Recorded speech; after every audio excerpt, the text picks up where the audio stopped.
Burb, that's cool about those outfits you say you want to wear. What I outfits? the skirts. You were talking about those skirts you like. I never said that. Oh, hey, we're live. Hey, what's up, guys? Oh my How's it god. going? We just got started right here. How are you? How are you on this fine day, Burb? Um, I don't know. I'm a little skeptical. I'm a little skeptical of what. Yeah. Nothing. Let's just get to it. Okay, get to it. There's a Oh, lot behind those words. All right, oh my. so I'm going to post a link of this nonsense. By the way, if you've never seen my content, good for you. And if you continue to watch it, that's on you. And I'm sorry. So let me link. Need to link here so that we can have some fun today, Burb. Tell me about your day, Burb, while I kill some time. Um, We'll figure this thing well, out we real quick. we know most of it. I mean, we played some games, We played the and video we know most games. of it. Played the video games. Oh shit! What? You okay? The audio was coming through the Yeah, stream I for a know. second. I know. It's just me trying to fix things, do Yeah. things. No. But like, we played two games that we won. I was streaming Bannerlord in the Discord channel with all the other schizoids, and then I got into an argument with Gabriel about the Well, nature of time debate. Debate. and whether. Okay, well, I was using argument in the technical sense, Oh, okay. I see. Then that's fine. right? Like, Yeah. this is my argument in support of my position. Yeah. Okay. Fair Yeah. enough. Fair enough. Yeah, about whether there's such thing as an I, and whether we need a sense of I, or to say that I know something in order to communicate or to do stuff. Okay. I was saying that you didn't need it. Well, that's for the Discord. We'll leave it there. So let me post this sucker and so we can get started. Hopefully people actually Uh-oh. see it. Yep, there it is. And just in case for people that don't have their other notifications set up. There we go. Okay, so you can see what I'm watching, right? You can see the lady with the glasses on the screen there, Burb. Can you see the lady with the glasses on the screen? Oh no, did I lose Burb? Burb, did I lose you? This makes for the best content. Jesus Christ. All right. I guess I'm gonna wait a second. Oh, you're back. I think. Are you I'm back? back. I'm back. I'm What back. happened? Okay, you just My momentarily died. no, my And there we go. What okay. happened? My internet died again, so I'm getting on my phone with data so that it doesn't happen. How about that? Okay, that sounds good if it works. That's Are you have much the better. stream on so you can see the videos? I can probably turn it on. Yeah, Well, I mean, you have to be able to watch the video we're gonna watch, otherwise, I can watch. I can watch the video on my iPad. Okay. But the point is, I'm gonna be pausing it and starting it, so on and so forth. When you have things to say, or I do.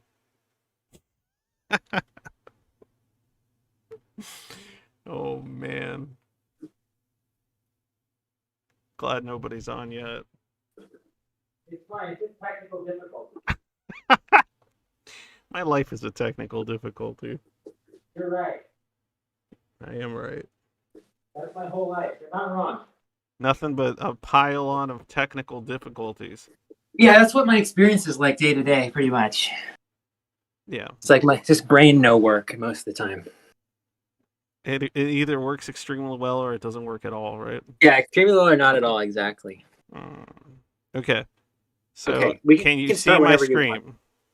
I'm clicking on it, and I'm watching it. Okay, so you can see the lady with the glasses. It's loading. Jesus Christ. Your stream is paused. It's on you. Oh, is it? It's my stream is paused? Your Okay, stream is paused. I don't remember pausing it, but let me try stopping it and then starting it again. Okay. Okay. Let's see if we can make that happen. Why is my I hate everything. I don't hate you. Thank you. I don't hate you either. Good. Okay, so So you don't hate everything. not quite everything.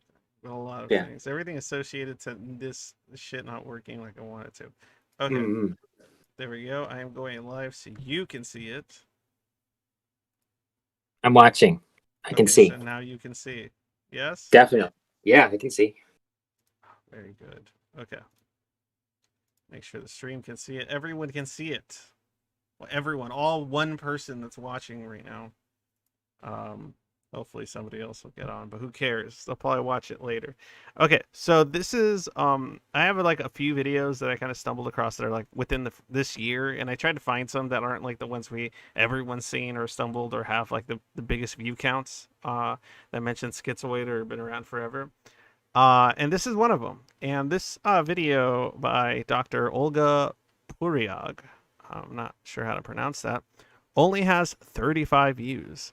And honestly, it's kind of partially at the beginning, I would say it's like a little DSM sort of rundown, but then it does give out some interesting details and little bits and pieces that aren't usually what you find in places when you kind of just wiki schizoid stuff. And I just wanted your thoughts on it as well as my own. And then I have like two other videos in which I haven't really quite watched them, in which the topics discussed that are more recent. And then I found this kind of short, like student film, or it's 3 minutes long, that made me kind of laugh. Not in a bad way necessarily. It's just because of the way the guy acts as a person with schizoid personality disorder. All right, so can you hear the audio? Individuals with schizoid personality disorder are quiet, shy, aloof, and detached. Can you hear that? Are you even there, Burb? Burb, you're muted. Why are you muted? Yes, I'm here. Sorry. Sorry, I can hear. Sorry. You're a robot. No, I'm not. Leave me alone. What is happening? I'm not a robot. Okay, are we back? I'm not a robot. Okay, well, you sounded like one just now. We're back. Okay, can you hear the video? You're a robot. Okay, I'm Yeah. a robot. Okay, you can hear the video. All right. Yeah. Okay. Yes. But possess a rich fantasy world. Their main feature is a lack of and indifference to interpersonal relationships, including sexual relationships. However, Pause. it is Okay. Already, shit. Not indifference. Not Yeah. indifference. You wouldn't have a lack of. You wouldn't have a lack of personal relationships if it was indifference. Okay, wait, There's hold on. something else there. You're going robot. You're going robot. God damn it, man. We need to do something about your Let me goddamn switch. internet. Let me. How's this? Is it better? That's a lot better. Okay. Okay. So what were you saying? I was saying they say a lack of and or indifference to, but Yes. And you're gone. fuck you. Okay. A lack of or indifference to, Yeah, but if you had indifference to, you probably wouldn't have a lack of. this is true. So This that's is that's kind of contradict. Like it just doesn't make sense. So that's phrasing. I know Well, it's I common mean- phrasing. It doesn't make sense. yeah, it is common phrasing. All right, let's keep going here. Okay.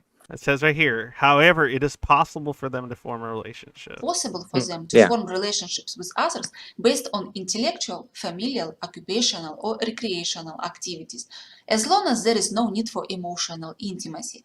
They are likely to choose occupations with limited contact with the public or colleagues. Okay, so I do want to say something about that little part where it says that they're able to connect with others as long as there's no emotional intimacy, right? Or as long how did she word it? She said, as long as there's no need for emotional intimacy. From the other person. Yeah. Yeah, but no, just in general, that's key, important. It's the obligation of emotional intimacy in the undercurrent of the relationship or interaction that you're having with the other person based on the intellectual pursuits or interests that you both have. It doesn't mean that if a emotional or intimate relationship develops organically without any effort or obligation being made on the individual schizoid involved, especially, that it won't occur or that it's impossible or that they would prefer it didn't occur. I think it has more to do with the fact that a lot of relationships, even friendships, have these undercurrents of emotional obligation or baggage that people bring to the table when they want to be friends.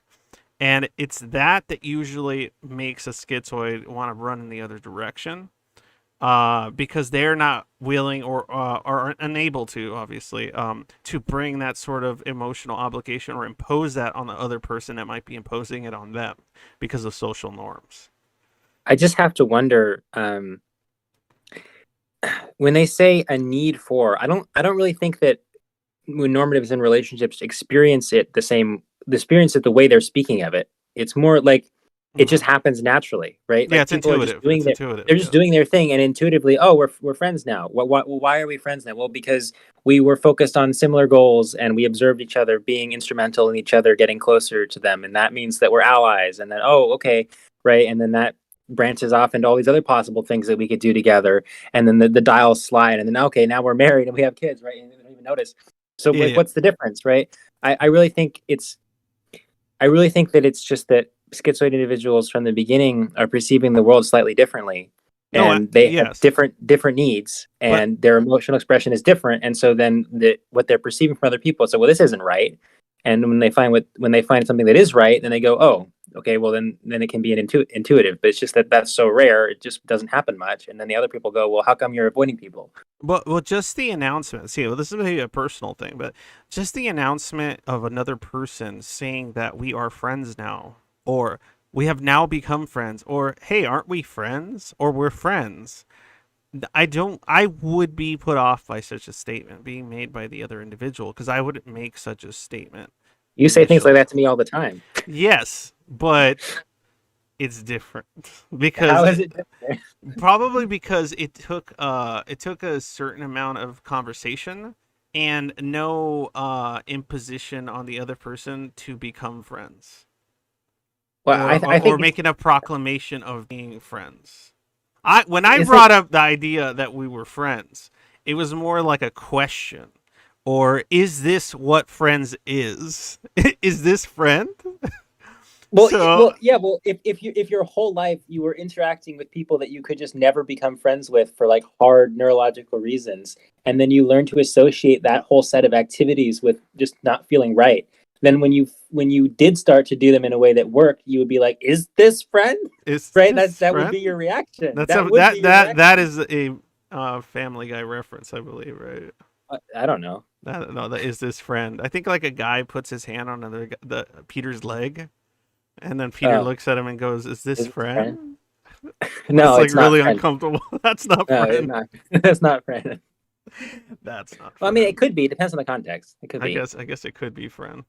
It All could be right, friend. let me keep going.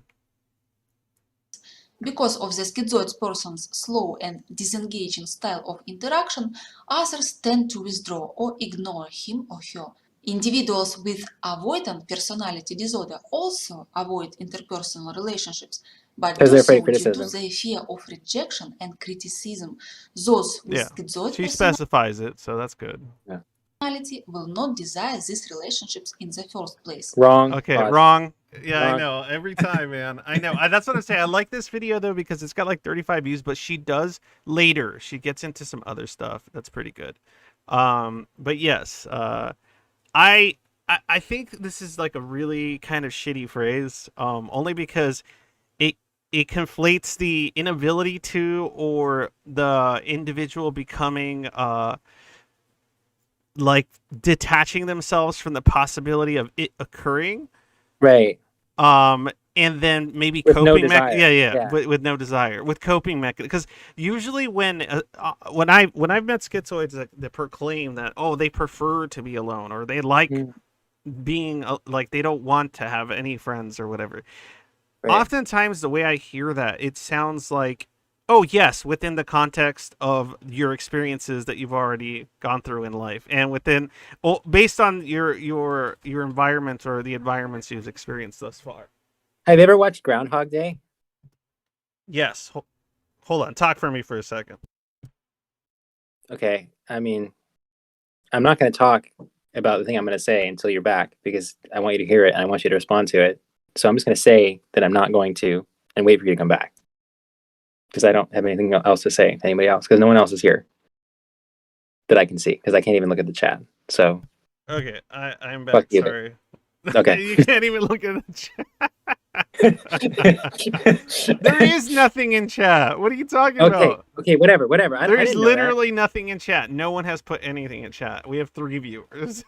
Okay, sorry. Anyway, I was saying something to you and then you laughed. Okay, sorry. I have returned. I was being I'm asked if I BPDing. wanted to eat hamburgers. Oh. No, you left because you don't love me and you're gonna abandon me. Oh, okay, BPD? Damn. Yeah. That's the wrong stream. That's not the right stream. We're not doing sorry, the sorry, BPD sorry. stream. Okay. We have sorry, to do sorry. that next week, maybe. Okay. Next week. Okay. Okay. Anyway, sorry. So have you ever watched Groundhog Day? Yes, I've seen Groundhog Day multiple You times. know how at the start he's like, "What the fuck is happening?" Yeah. And then he's denying it. It's like, "No, this is not possible. I don't like this. This is no good." Right? Yeah. No. And then no he's bueno. like, right. And then he just starts like fucking around and like just taking advantage of it to try to get laid. Yeah. And then he's just like depressed and trying to kill himself. Yeah. And eventually he says, "Well, okay, this is the way it is," and he just makes the most out of it. Yeah. That's this with schizoids. We're just at the part. Yeah. That's this with the schizoids, but in general, a lot of schizoid a schizoid's perception of what life is like and what it is, Right. especially when they're deep in it, is pretty much like day 100 of Groundhog Day. Yeah, day But 100 Groundhog Day. But that's every day. That's every day. Yeah, you're right. It's like you live in Groundhog Day. Yeah, you are Bill Murray. Yeah. But like you skipped straight to day 100 and then it just Yeah. stays like that. There is no Yeah, absolution. There is no Yeah. exit. There is no there is no divine force at Yeah. work that Yeah. set the situation. He doesn't get out up. when he gets the girl. He never gets the girl. It just keeps repeating. Yeah. That's funny.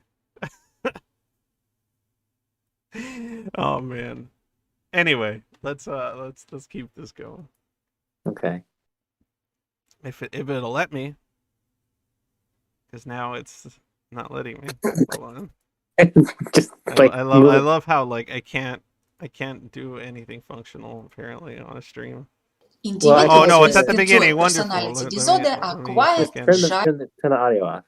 No, I'm There not you gonna turn the audio off. I'm just gonna fast forward Oh, to where okay, we there were. you go. Okay. Let's do it again. Let's do it again. Just wait. Just let it do. Let it do its thing. Just let it do. Just let it do. Just let it do. Let it be. Let it be. Let it be. No, Let please, it do. no, please don't sing that song. Okay. That wasn't even the right. Okay, here we go. lyric. Here we go. Symptoms of this disorder typically start in late childhood or adolescence. It is more common in males than in females. Okay, that guy is amazing because that's you. That's you, Burb. That is Sitting on. not me. I'm not Asian. No, this guy on the Oh, that on guy? the swing. That's you right I'm there. not that white. No, that's you though. That's just you. That's not you on your rusty swing, looking all sad. That's Looking all assuming that I would sad. go outside. That's assuming I'd go outside. But it'd be at night. That's the other difference. It'd be at That's night. assuming I'd be wearing an all black trench coat. You would be because you're just an I would edgelord not. like that. I am not. I'm the least edgy person you've ever met. You're the edgiest of people I've ever met. Okay, we should pay attention to That's the you, voices. but that's you all downtrodden, looking at the grass, being super sad because you lost those games of Leagues of Legends. Leagues of Legends. Leagues of Legends. Yeah, Leagues of Legends. Okay, boomer. Leagues of Legends. No, I'm kidding, but yeah, that's you after a bad Ez game. Okay, All right. fair enough. Yeah. But okay, that's neither here nor there. What It's both here and there. Well, that's true. It could be both here and there, but It was. Okay, let's Yes. just play. okay. Late No, but it was childhood or adolescence. yeah, that part right there. Symptoms of disorder typically start in late childhood or adolescence. See, this one's really confusing for me, and I'd like your opinion because. Okay, so when people say disorder, obviously it means the negative. I usually just hear the negative symptoms associated with this personality type develop in late childhood or adolescence. That's what I hear. Because the personality type, the type of thinking, the type of It existed before that. It existed prior to adolescence and late childhood, I think. And it's how the world around you interprets and reacts to your sort of personality type that helps kind of create some of the negative symptoms that are associated with the disorder. Because what's funny to me is that if for some reason, like let's just say, and it would be an interesting experiment, but there'd be no way of knowing because there's no way that usually you can't get a diagnosis for schizoid personality disorder until much later in life. But if you could know that somebody has a schizoid sort of personality type, and then you put them in an environment in which everyone else does too, would they then grow up without the negative symptoms and be like a much happier, a much more happy and social person that still has schizoid personality type traits? Yes. That's honestly like that's what I feel would occur. They would still have like this super abstraction sort of thinking, kind of maybe some of that dissociation issues, but they would still be a lot more social and happy. And actually, if you ask that person, hey, do you care about your friends and do you love your family? They would probably say yes. They would Right. probably say yes if their family was made up of people that understood them because I they think they there's have I that think there's shared two parts. values. Hmm?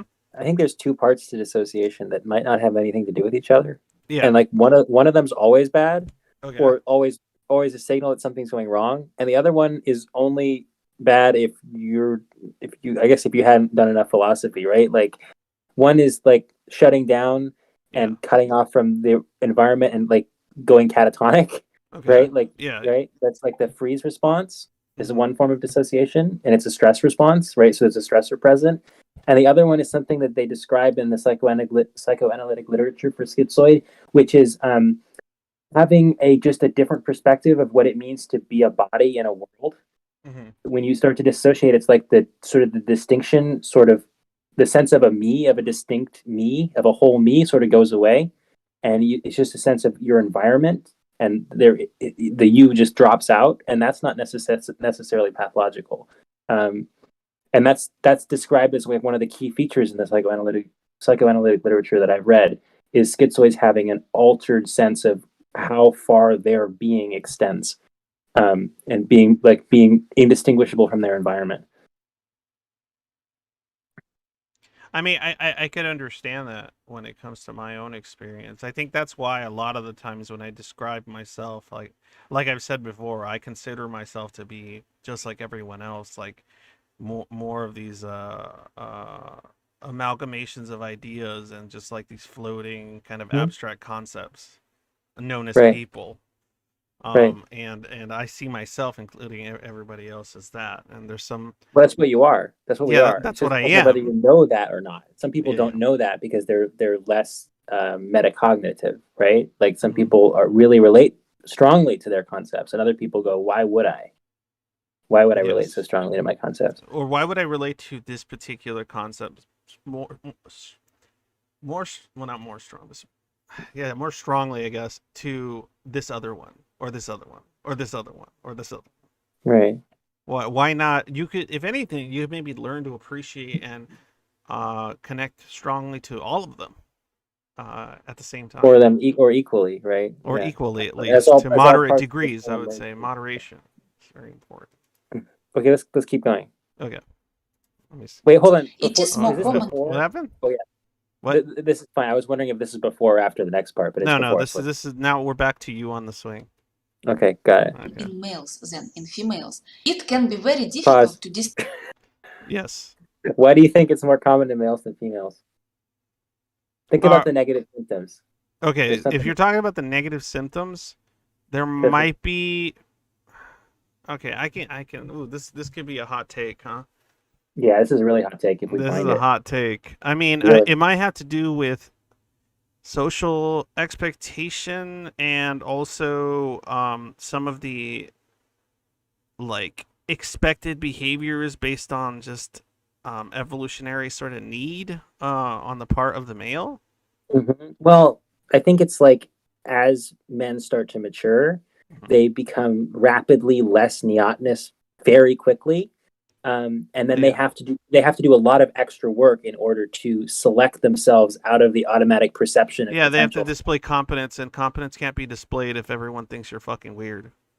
Right, and so the lack of neoteny makes it even harder to have, because for a more neotenous person, specifically a woman or a girl in this case, even if they're acting a little bit strange, the immediate thought isn't, oh, potential threat, because they're so neotenous, they're so childlike in Visually, appearance. clarify that. I don't need my Visually, channel taken fucking down. Sorry, not mentally. Yeah, Just you're talking visually. about the visually Physical neotness. traits. Yeah. Not mental traits. But so then the automatic assumption is, oh, if they're acting a little strange, something must be wrong with what's happening to them rather than what they might do to us, right? Yes. And so Okay. then it's much. So what's interesting too about that is that you have a situation, because like realistically, if you have, say, I would say, and this is kind of like I said, this is difficult. Initially, I would say maybe not internally, but I don't see. But this is so difficult, because I don't know that there is more schizoid women with the negative symptoms, right? Is that what you're saying? That's what I'm saying. That's what you're saying. Yeah. Okay, so The we're not. environment produces men who exhibit the symptoms more than it produces women who exhibit the symptoms. The negative symptoms. The negative symptoms, yeah. We're not talking about the personality type. Okay. We're talking just about the symptoms. Yeah. Okay. So and you're saying that's because of the lack of neoteny, you said, on the person's physique or whatever, on their body, and so thus they have to make up for it, and a schizoid man would not be able to make up for it as easily, or there would be too much to make up for. Okay, think of it. Just take two individuals. So you have a woman who's schizoid and schizoid symptoms, and you have a man, same. Okay, Yeah. so just think about from the perspective of the normative person viewing them, right? Mm-hmm. When you see a person who's not engaging, okay, and they're very neotenous, well, what happens when you see your child not engaging, right? You don't immediately assume, oh, there's something wrong with them, and okay, I'm going to distance myself from them. You try to close the gap. You close the gap by force if you have to, right? Because, oh, something's wrong and I need to figure out what it is, right? So I can help them rejoin the community and be happy, and we can share love and be in the in-group, right? If you perceive them as a threat, you're never going to talk to them. You're never going to interact with them. And so thus they're going to develop the negative symptoms associated with SPD. Right. Okay, well, there's a similar thing. Like, how come histrionic women and schizoid men get together so much? It's because the histrionic woman pushes and pushes and pushes and invades and forces and forces it to happen, right? The schizoid is just if someone, this is from my experience as well, right? Like, people who are also distant, we just bounce off each other. Someone has to be really invested and try really hard to sort of pull me into an interaction. I didn't try very hard. Well, that's because we're both schizoid. Well, because I didn't have to try. You didn't have to, because you just felt to say what you wanted to say and express naturally, and there was no barrier. But I guess what I'm saying is that you have these common relationships between schizoids and histrionics, because the schizoids has all these unmet needs. Okay, like all these unmet needs, and the histrionic is trying really, really hard. And when I say histrionic, I think I'm abstracting. So it's histrionics and BPDs, people who are desperate and for relationships and avoid, like, scared of abandonment and all that. When that person pushes their way into the relationship with the schizoid, right?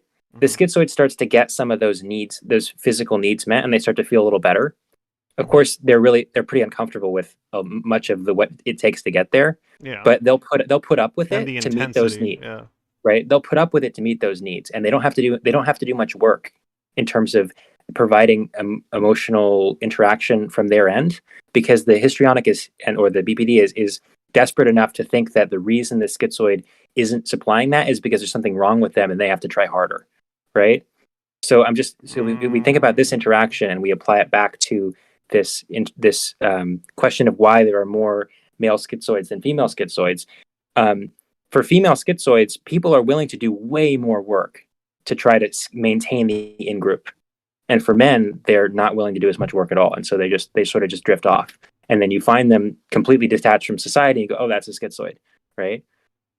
Yeah, and, And and so there's and no and it's kind of it's not as easy to feel bad for them or want right, to save exactly. them Right, or take exactly. care of them. Yeah, or Such just like that. or They just should be able to yeah, take care of themselves, essentially.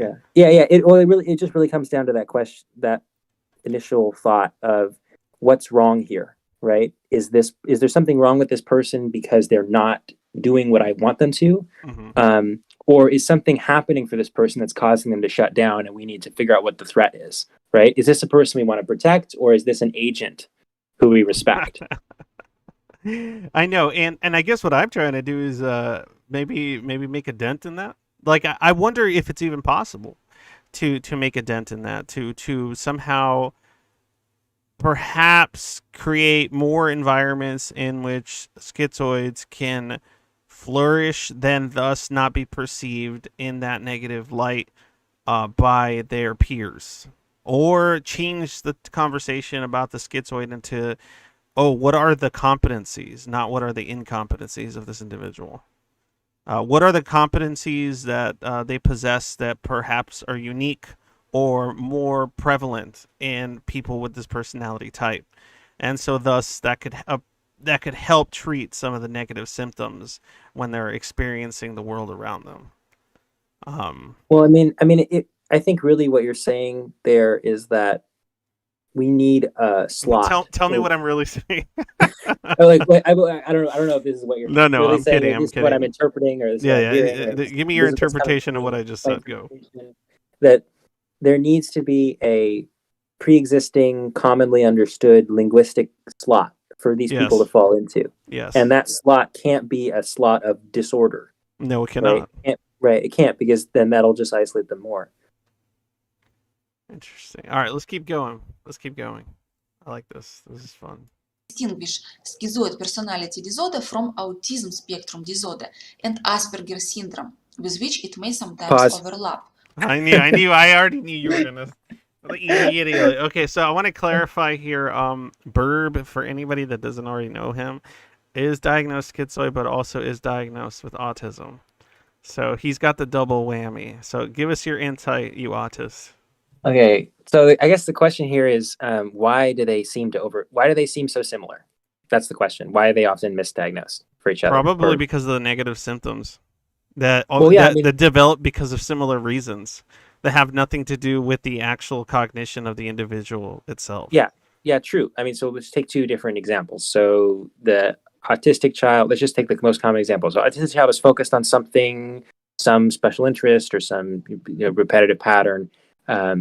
And so then life is going on around them, and people are going, why don't you want to interact? Why don't you want to join in? Why don't you want to do this and this and this, right? It's like, oh, something's wrong, right? Mm-hmm. And you look at the schizoid, and it looks similar in that they're not engaging. But the question is, why are they not engaging? So if you're only looking at the fact that they're not engaging, then you might be, well, which one is it, right? And for the schizoid, it's probably, like for me, like if I was in the car, I'm just remembering being in the car, looking out, not talking to anyone. And what was happening was I was sort of abstracting out the essences of what it meant to be a hero or a villain in a story, and applying that to, I've done that many a time. Hypothetical interactions between me and other people that I knew in created.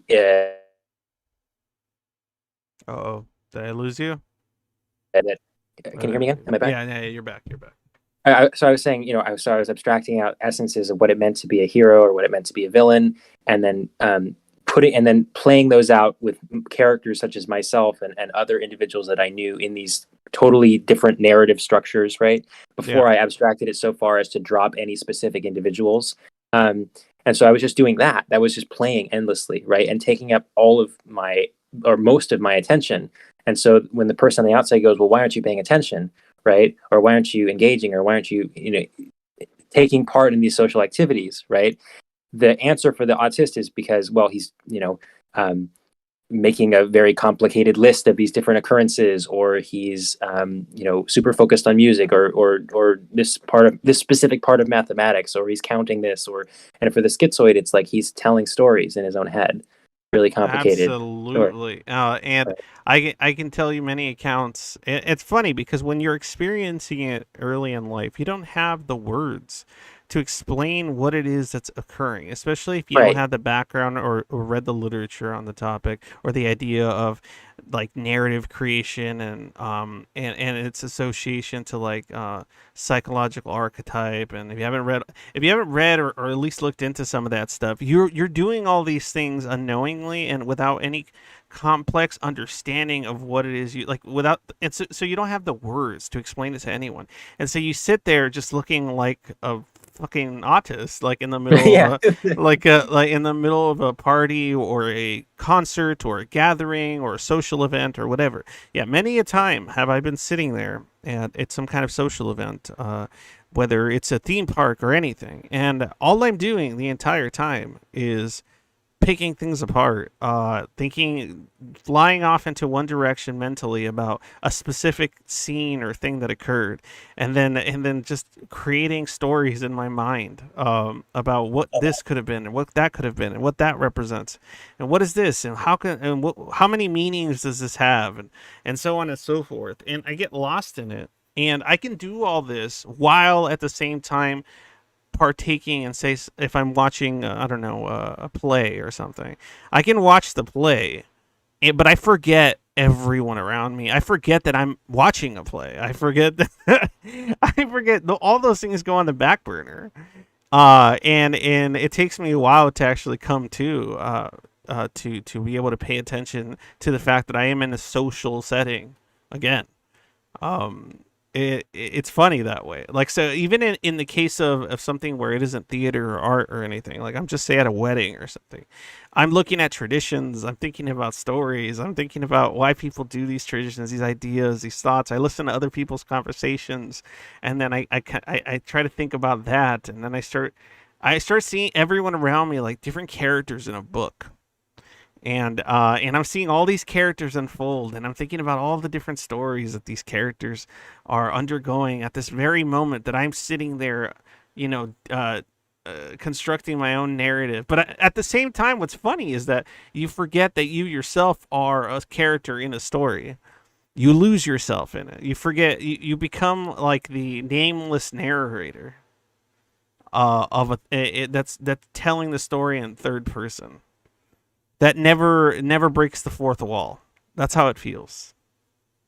There's two branches here like that we can go down. The first one is back to the autism schizoid comparison. This is a really important comparison because someone might find an autist who has a special interest that involves fiction or fantasy or books or something, and they might go, "Oh, well, what does this mean? Like, I thought this was schizoid only, and you're wrong." And well, no, this is actually a great way of contrasting it. So, yes, an autist with a special interest around a book is going to be memorizing the plot structure of that or character traits, or not even traits, but like words and like items the character has, things about them, things about the plot, and they'll know everything about that book, right? They'll have just like if you ask them any question about what's in the book, they can tell you, right? The dates, the times, how long it took to get from point A to point B, how many steps to Mordor. Right? Never argue with an autist about the specifics of their special interest. You will lose, generally speaking. And that's very different from the schizoid expression, which is, what would it be like if the orcs were good? What if the orcs were good? After all, what if these decisions were made that weren't made in the story? Right? How would they have in turn changed this and so on? Sorry, this is expression. It's like they're starting at the fiction, and then they're abstracting out of it, taking elements in different places, and that autistic is in the structure itself and in the system itself. Right. Interesting. Deeper in the system than anybody else would care to go. Yeah, meanwhile, the schizoid likes to fly in every goddamn direction outside of the pages themselves. And then normatives are in the middle. Sandwich in the middle. And honestly, I can attest to that, because even stories or books or what have you that I'm interested in or that I appreciate greatly, I could not give you the vivid details of very like certain specifics. Like I can do it, but it would take me some time to think about it and such. It wouldn't come to me quickly. But if you wanted to talk about like what the stories could mean, what they represent, how they tie into other stories, ideas pertaining to mythology, like more just these kind of really these ideas that aren't very specific. Yeah, I could go on for hours about that. Like I can talk more probably about the give me the words I need, Burb. Well, you're kind of doing it right now. Like how you're speaking right now is perfect illustration, right? And I like all these words that are coming out of your mouth are unpacked abstractions. They contain so much detail, right? Whereas the autistic would be going through the bottom of that paragraph. Like, and I don't mean bottom as in like you scroll down to the bottom of the page. I mean if you zoom into the words and split them apart into other words and split those words apart into other words, they would be at the bottom of that chain, and you're at the top. Yeah, but what's interesting is that there is like it's strange that they would overlap. The only thing that overlaps, I think, are the negative symptoms that occur because of how the external environment perceives these kind of very different, and as I like to call it, anomalous sort of cognitions. And well, they can overlap because they overlap in me. The question is, yeah, well, they can, like, but parts of my brain are structured differently. No, of course they can overlap, but they're very much different. They're very much different.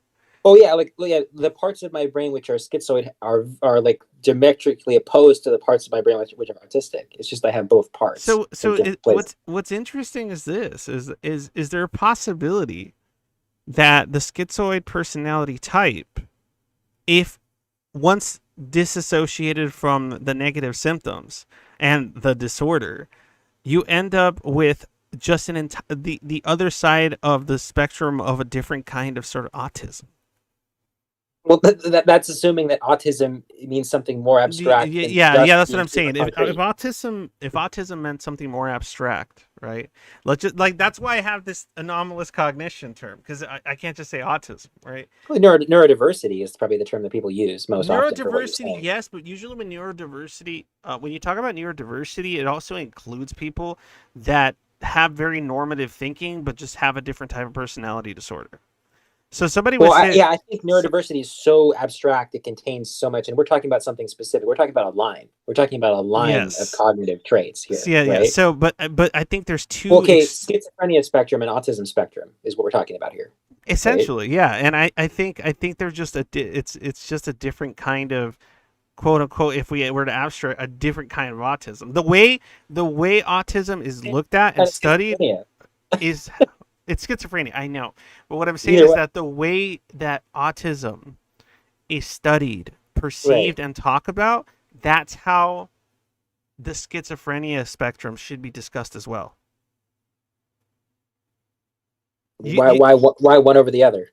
Not one, or they should be talked about equally. No. Sorry, like the type of conversation you should be having should be similar. The approach people have to these things. Like, because that's the thing. If somebody's autistic and they're diagnosed autistic, there's certain sort of kind of handicaps that are given and understood about a person with autism. They just kind of go, oh, this person is autistic, so they need a special class, or they need to be around other people like them, right? So there's this idea that, especially now, that autistic people are just a different kind of person.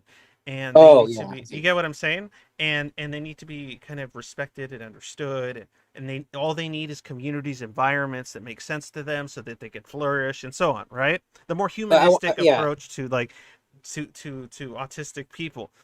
That same approach is not used when talking about a schizoid. No, it's not, and it's unfortunate that it's not. And what I'm saying is that it's unfortunate, and that's, I think, what is, to me, that's what I'm discovering with the server and everything I'm doing. I'm discovering that, okay, this is just a different form of cognition. The negative symptoms can be those negative symptoms like anhedonia and avolition and everything else associated with the schizoid. Those symptoms can easily develop in an autistic person. I'm sure there's plenty of autistic people that are anhedonic and full of avolition and depressed and everything else. And that's what's interesting. So that which is proclaimed to be the disorder is just it's just the negative. It's just the impact of having an environment that just feels shitty all the time. That's all that is. That's all it is.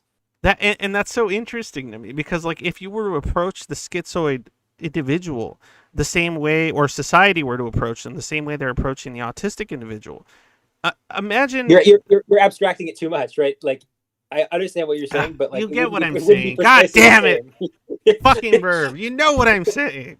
I know, but I want to be precise. Yeah, I know. I don't blame you, man. I'm imprecise as fuck. So that's perfectly. That's why I need. This is why I like having you around, because you're precise. I am not. Okay, well, one more thing before we move on. This is important, right? Yes. So there's the group of people who are going to say, well, look at schizophrenia. It can be so egregiously damaging.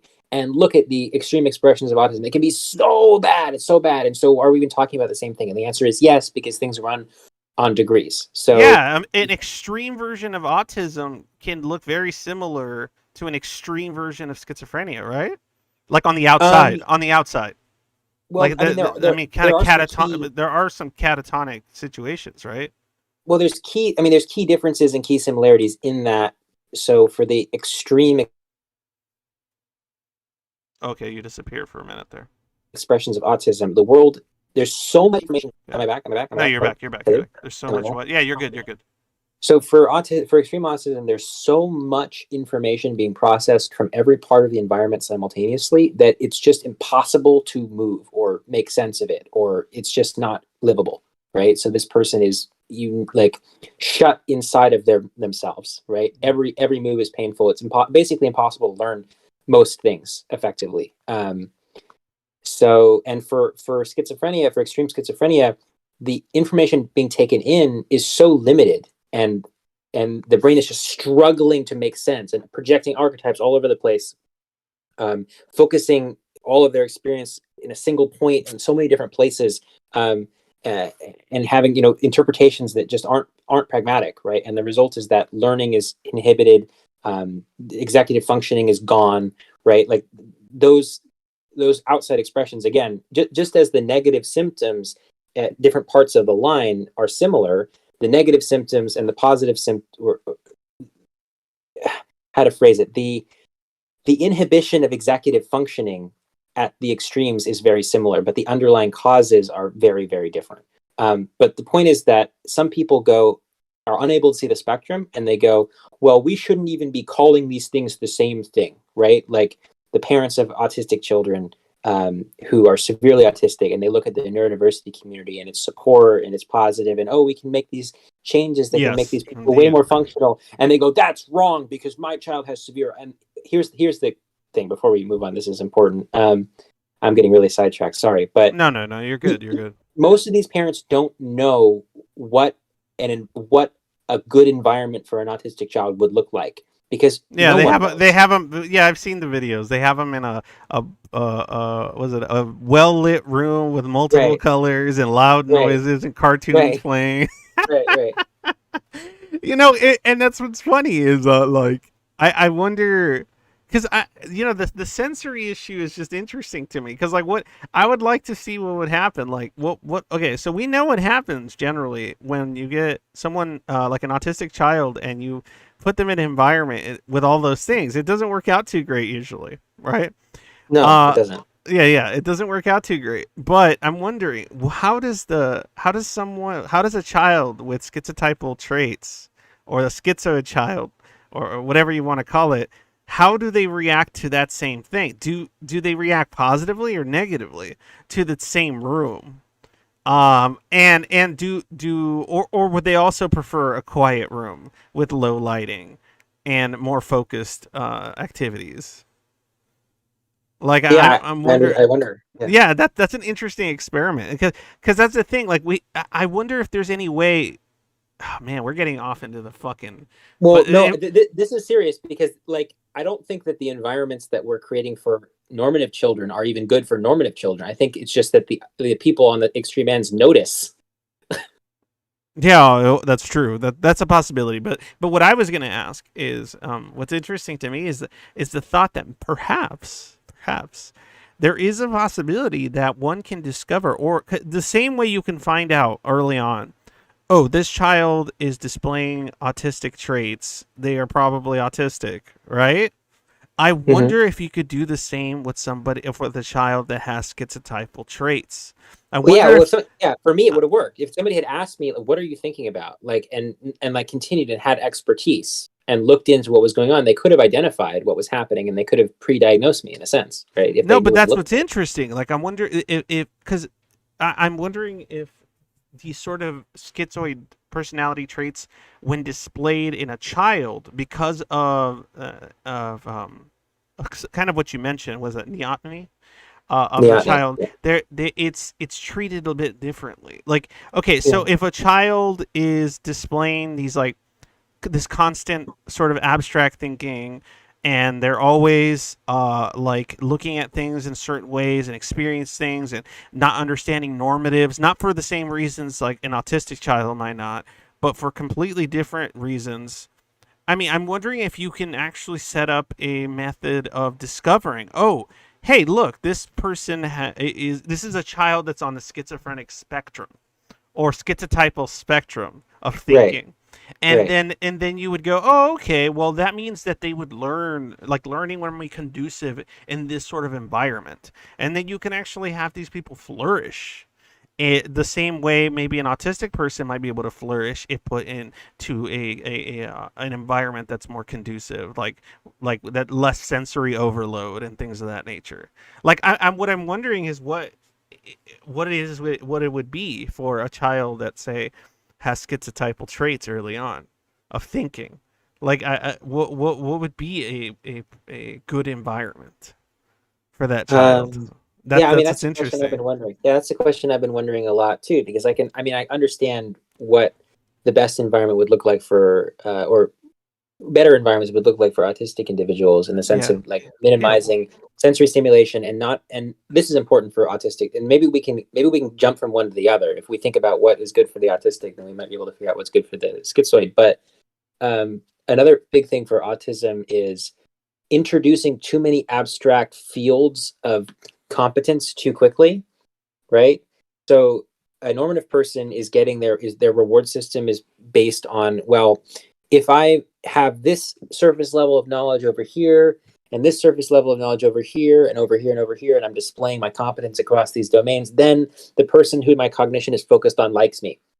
And that's good in and of itself. Whereas the autistic goes, what the fuck would I use this for and this for and this for? Right? They're so busy trying to construct the whole of the system from the bottom to the top. You shift the system out and they freak out. Right? Yeah. Yeah. So I mean that. It's like So the this, inverse. yeah. So it almost sounds like the inverse. But I doubt that the schizoid child or whatever would be happy in like a super, unless maybe they would be happy in a hypersensory environment, like with a lot of different things going on and a lot of different activities and a lot of different what did you call them, competency? Well, I mean, just think about like my schizoidness as a child, like, and the difference between me and my autistic roommate, right? Like, my cognition is like I leap into a new area of abstraction just automatically, and then my autism goes, "What the fuck are you doing?" And then I leap, and it goes, "What the fuck are you doing?" Right? Yeah, and I If there think was that's no what fucks autism, you up. That's what yeah, fucks it you up is. really bad. It is. But if I didn't have the ASD, it would just be leaping, and I wouldn't be going, "What the fuck are you doing?" And so I think that, you know, uh, I think that an environment full of artistic, abstract, creative uh, activities would probably be very attractive to a schizoid. And then figuring out how to teach, like, important things like mathematics within a context of that kind. Like, like, how would you teach them, like, things that are orderly, like grammar or mathematics? Grammar, mathematics. Well, I Like, mean, how grammar. would, I mean, yeah. grammar as a part of story structure Yeah, yeah. is So important. you'd have to maybe frame it in this idea of story structure, right? Or something that might be more interesting to a schizoid child, or would bring them in, or would actually trigger the appropriate kind of pathways, right? Well, I'm sure. I mean, like mathematics isn't my special interest or my area of competence, right? But I think that if you go and you look into the areas of thought about mathematics, you'll find abstract individuals who speak differently about it and talk Yeah, about it differently. absolutely. We've And yeah. their interpretations would be the ones that you would want to use for the schizoid channel. But since it's not my area of competence, I can't really Yeah, speak no, on it, right? absolutely. No, I get it. I I can get it. speak on it more when it comes to like history or Yes. grammar or Yeah, and stories that's about what's normal interesting because, like, psychology. okay, so I got my as I've mentioned in other streams, I got my stupid masters in history, right? So history is one of my competencies, and what's funny is that even though I am competent in the Pause. Are you going to say that you don't know the names and dates? well, yeah, that's the joke. Yeah, that's the joke, right? But That's a that's the joke. I'm thing. Yeah, terrible at names and dates. If you want to, if you want to talk or get into historical theory, then I can have a really fun conversation with that person about like theories and ideas and the philosophy pertaining to what is history, how history functions, can history be recorded, blah blah right. blah, like all that kind of wacky shit. Oh man, that was like my favorite stuff. And then if you want to talk about specific events, it would be more about like the long term or more meta implications of those events and how they had impact on this and that and how it kind of like that sort of conversation I can easily have and get into the real nitty gritty of it. But if you want to talk, yeah, if you want to talk, when did this happen exactly? My answer would be, I have a computer.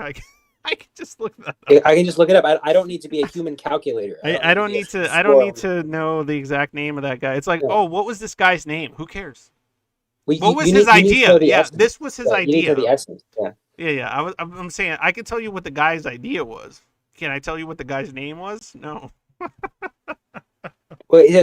But I mean, there's that, and then there's the sensory part. I wonder if schizoids, because I know that schizophrenics are associated with sensory drought, in that their eyes are less sensitive and their ears are less sensitive, and they feel less touch and they feel less pain.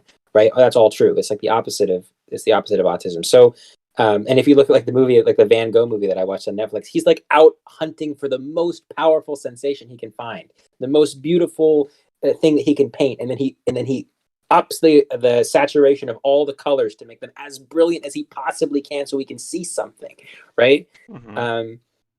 So we can feel something powerful, right? Yes. So I wonder. That is interesting because as a schizoid, yes, there are times in which I wish to feel overwhelmed. I wish to feel like in awe. I want to be in awe. I want to be Right. overwhelmed. I want Yeah. to be overtaken and see things, but I can't. And it's so Right, difficult. it's like your environment isn't doing it for you. No, it's not. I mean, and I think that's the experience for most schizoids. It's just not doing it for you. Uh-oh. What? You back? Uh-oh. Are you gone? Are you gone? I'm back. Yeah, I said it's like your environment isn't doing it for you. No, right? yeah, It's not yeah. your environment. It isn't brilliant enough. It isn't Is- colorful enough. It isn't and that's meaningful what's enough. funny in my sense. It's not like and this is what's interesting is similar to say an autistic person. I think that a schizoid individual also has fields of interest, right? Or of, and it's interesting because like they're like oh, you're gone. Fuck. This is a good one. Come back, Burb. Come back. Come back. Where are you? Hey, what's up, Schizoid Dharma? Hello. Okay, are you back? Okay, so this is what I was gonna say. I paused. Don't worry, I didn't keep going. Are you back though? Are you back? For now, as long as it's Okay, working. for now, it's okay. Good enough. But okay, so what I'm wondering too is like similar to the autistic person that has like fields of interest or focus, right? I'm wondering if the schizoid has fields of aestheticism. So like because this is what's interesting because like in the case of one individual, you're saying like they want to experience the brightest colors, the most brilliant moving music, right? Yeah. And that's what's interesting is that I think there is a field of interest for schizoids too, in the sense that like for me, for example, I find black, whites, and reds and minimalistic color schemes very cozy and very comfortable, right?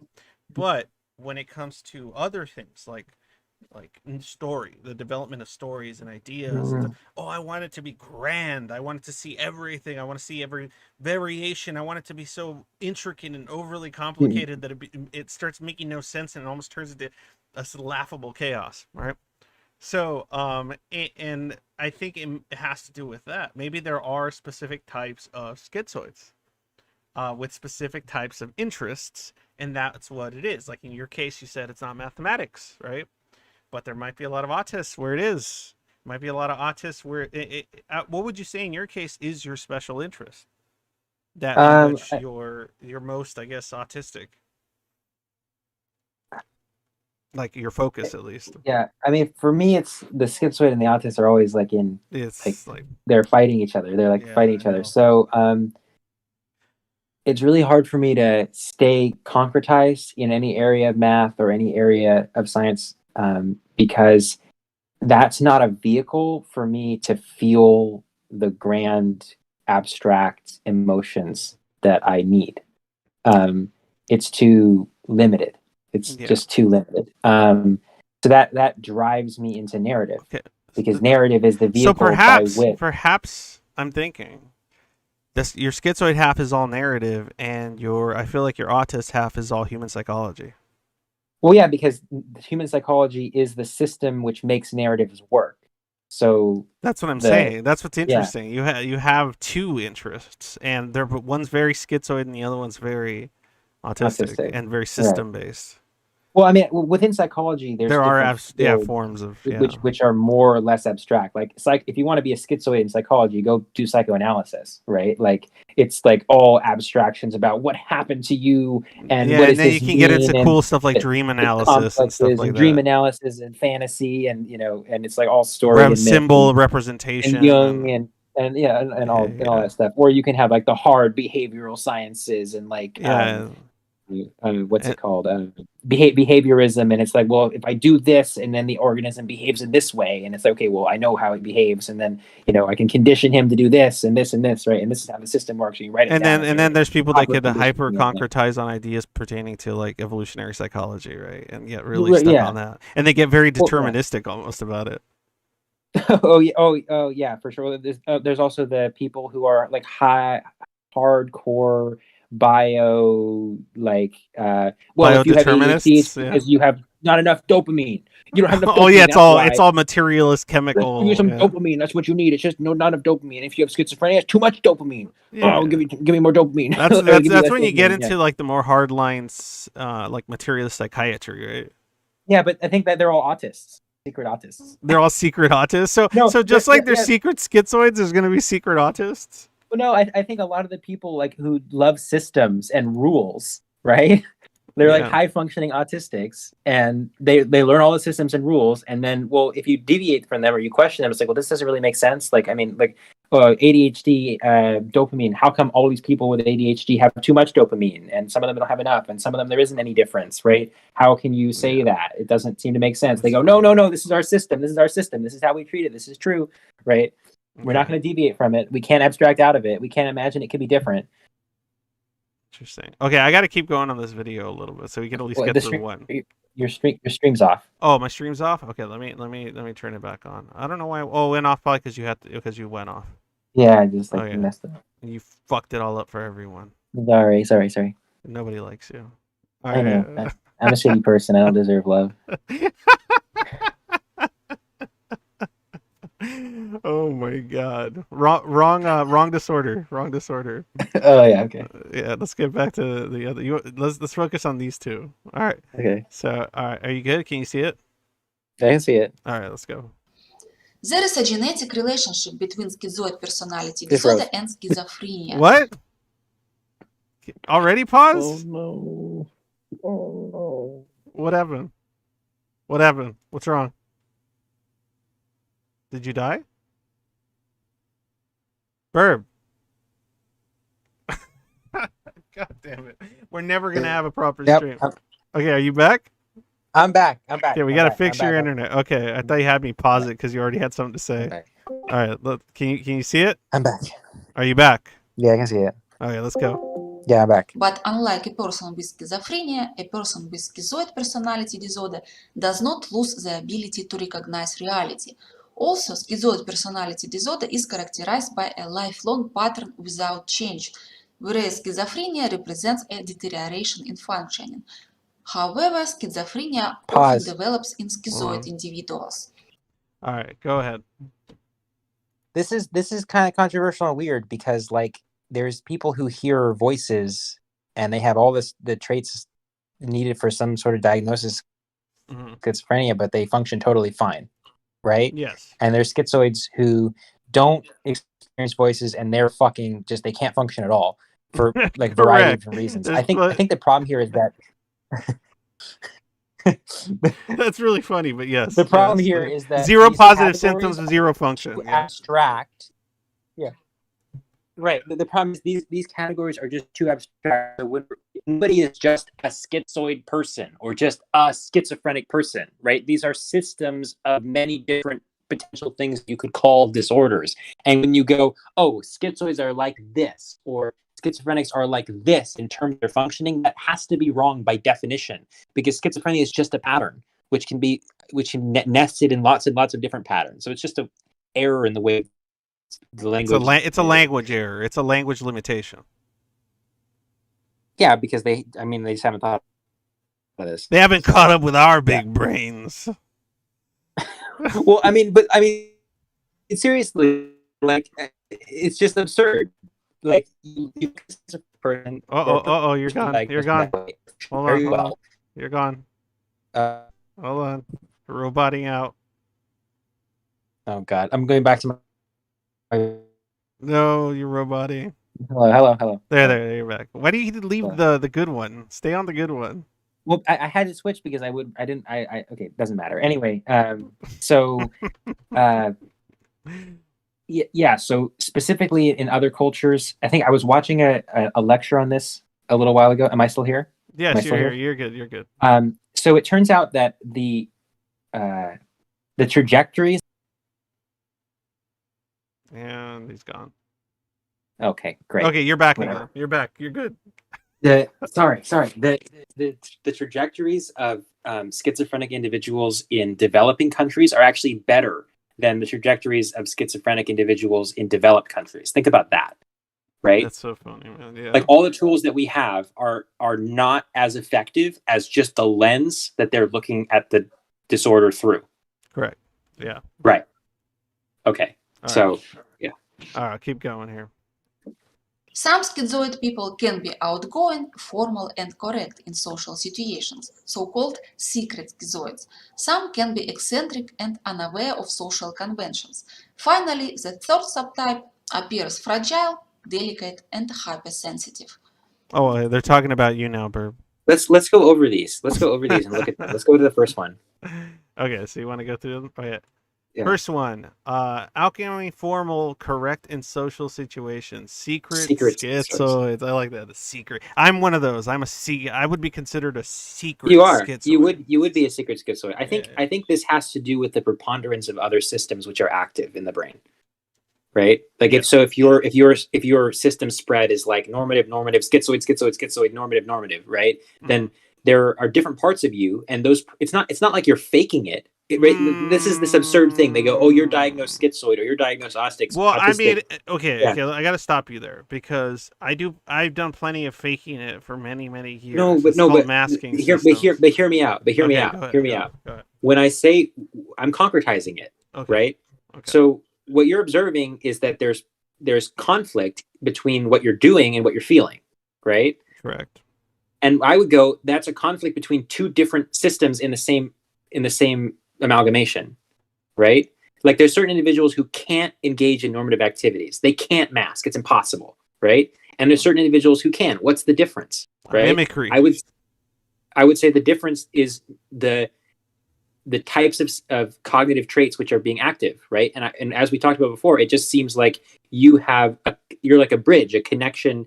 There's parts of you which are more normative than some other schizoids would be. And so... Okay, but I get what you're saying, but I also don't want it to get confused with the idea of masking, because there's plenty of masking I've done in which I present a persona that doesn't exist. Like I've done that plenty. Not anymore, because I don't have to in this current environment. But in a work environment or in a social environment or a college environment, yes, I have created personas of a variant of myself that isn't real for the purposes of achieving specific goals or being left alone. I guess this is just like colliding with my Wittgenstein, right? Because I'm just wondering what it means to be real outside of the context of the activity. Like, because I can relate to the Like experience I'm of aware asking. of like, okay, let's just say there's that idea. What do people call it? Language coding or coding, right? Mm-hmm. Okay, so there's maybe the difference is that when somebody's coding in a specific situation, they do it intuitively, and the schizoid, or at least myself, I do it intentionally because if I can't do it intuitively, so I have to go. Okay, I'm in this situation. This situation requires me to act in this way because it's more conducive to the type of situation I am. I've noticed a pattern of behavior that reacts positively to this sort of personality type and these sort of actions. So I'm going to exhibit those actions in order to bring as little attention to myself, negative attention to myself as possible, or to gain in some somewhat opportunistic fashion some positive things, because otherwise I won't get them. And this is what Okay, human so beings want to see, or this is how human beings like to be made felt.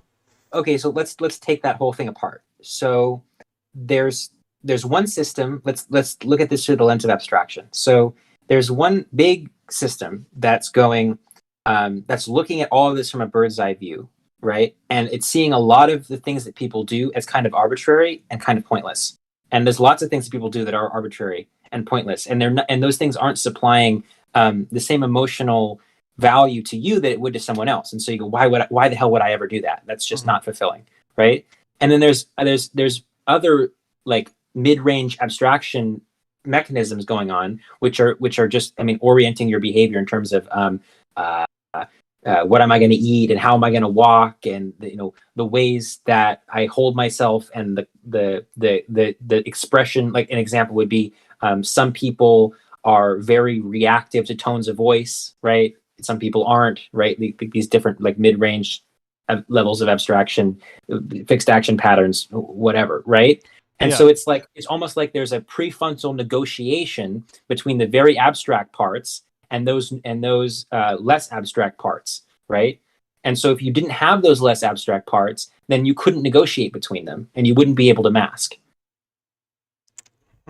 So that's your argument as far as the so trying to kind of translate this a little differently.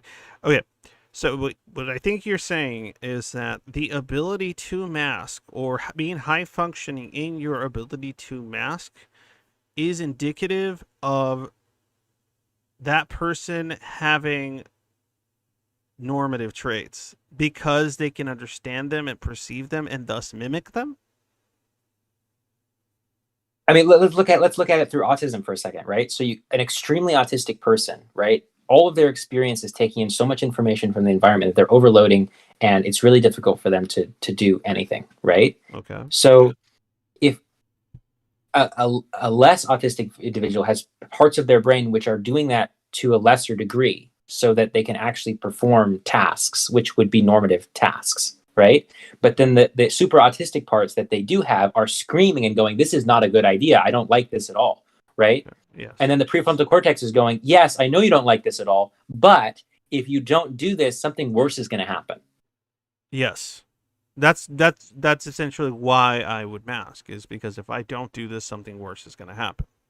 Right. So masking is then the interaction between the more normative parts, the less normative parts, and ideas about what's going to happen in the future. Interesting. Okay, that's something I have to kind of think about a little bit more, because I've never actually perceived it in that fashion. Well, I'm just looking at it through like a Wittgensteinian lens, because when you say it's not real, well, I see you doing it. I hear you doing it. So what is it? How could it not be real if it's happening? No, right? The actual the physical the actual thing is happening. Yes, obviously. Yeah. And something in you is screaming, this is wrong. Correct. It can be real and wrong at the same time. It can feel wrong and be real. I think that's the confusion, is that oftentimes like one conflates real and doesn't actually one conflates not real with wrong. I think people do that all the time. Yeah, I think that's a really common misconception. I think well, it's not a misconception. It's just the way the word is being used. Oh, okay. Fair enough. I mean, yeah, very well considered. I think, it's the way the word itself is being used. Right. When somebody says that doesn't feel real, they might be just saying that it feels wrong because it doesn't feel like it's a part of who I actually am, and I'm just performing something. Well, that brings us back to this discussion about disassociation and like what it means when people have this realness anxiety, right? And the way that I have to learn to understand that, because it makes no sense to me philosophically, because it's like, what are you even saying? It's not real. Like there's schizophrenia, but it's different than schizophrenia, right? The schizophrenia not real is like, well, I've seen things that other people say aren't real, and so I don't know if it's one of those or something else. This is different. This is the disassociating. It's just not realness as such. What does that mean? And the way I interpret that is that the systems in my mind are not connecting in such a way as to make me think that what I'm doing is working or could ever work.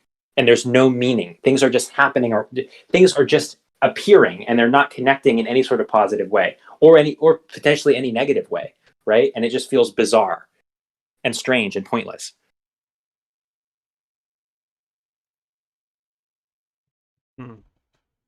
Did you lose me? No, I'm just really thinking deeply on what you said. Okay, I want to keep this video going because we'll never finish it, but I need to contemplate that further at a separate time, because otherwise I'll get stuck forever on it. Right. I'm already like getting stuck on what you just said. Okay, let's keep going. Some can be eccentric and unaware of social conventions. Okay, so that was the second one. Some can be eccentric and unaware of social conventions, right? Because that's oftentimes how somebody that's schizotypal. That's what's interesting about this video. It keeps specifying schizoid, but or autistic. Or autistic. Well, no, it brings in autism. It only brought in autism in relation to how it gets confused with schizoid. No, I'm talking about this description. And unaware of social conventions. They often say that autistic people are unaware of social conventions. And it's so funny because maybe that's why. Maybe to a certain degree, that's why. Because I find that, like, so far, the people that I've been able to talk to more openly or feel like understand what I'm trying to say the best, oftentimes are people that are both autistic and schizoid, which is kind of funny to me because I'm not autistic at all. So,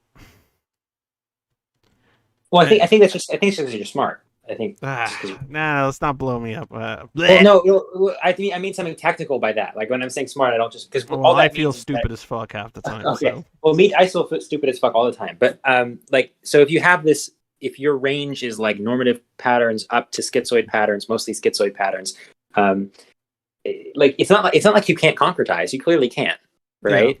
Yeah. So if you're able to concretize, right, then you're going to be able to talk to autistic people as well. But I'm able to hyper-concretize when necessary.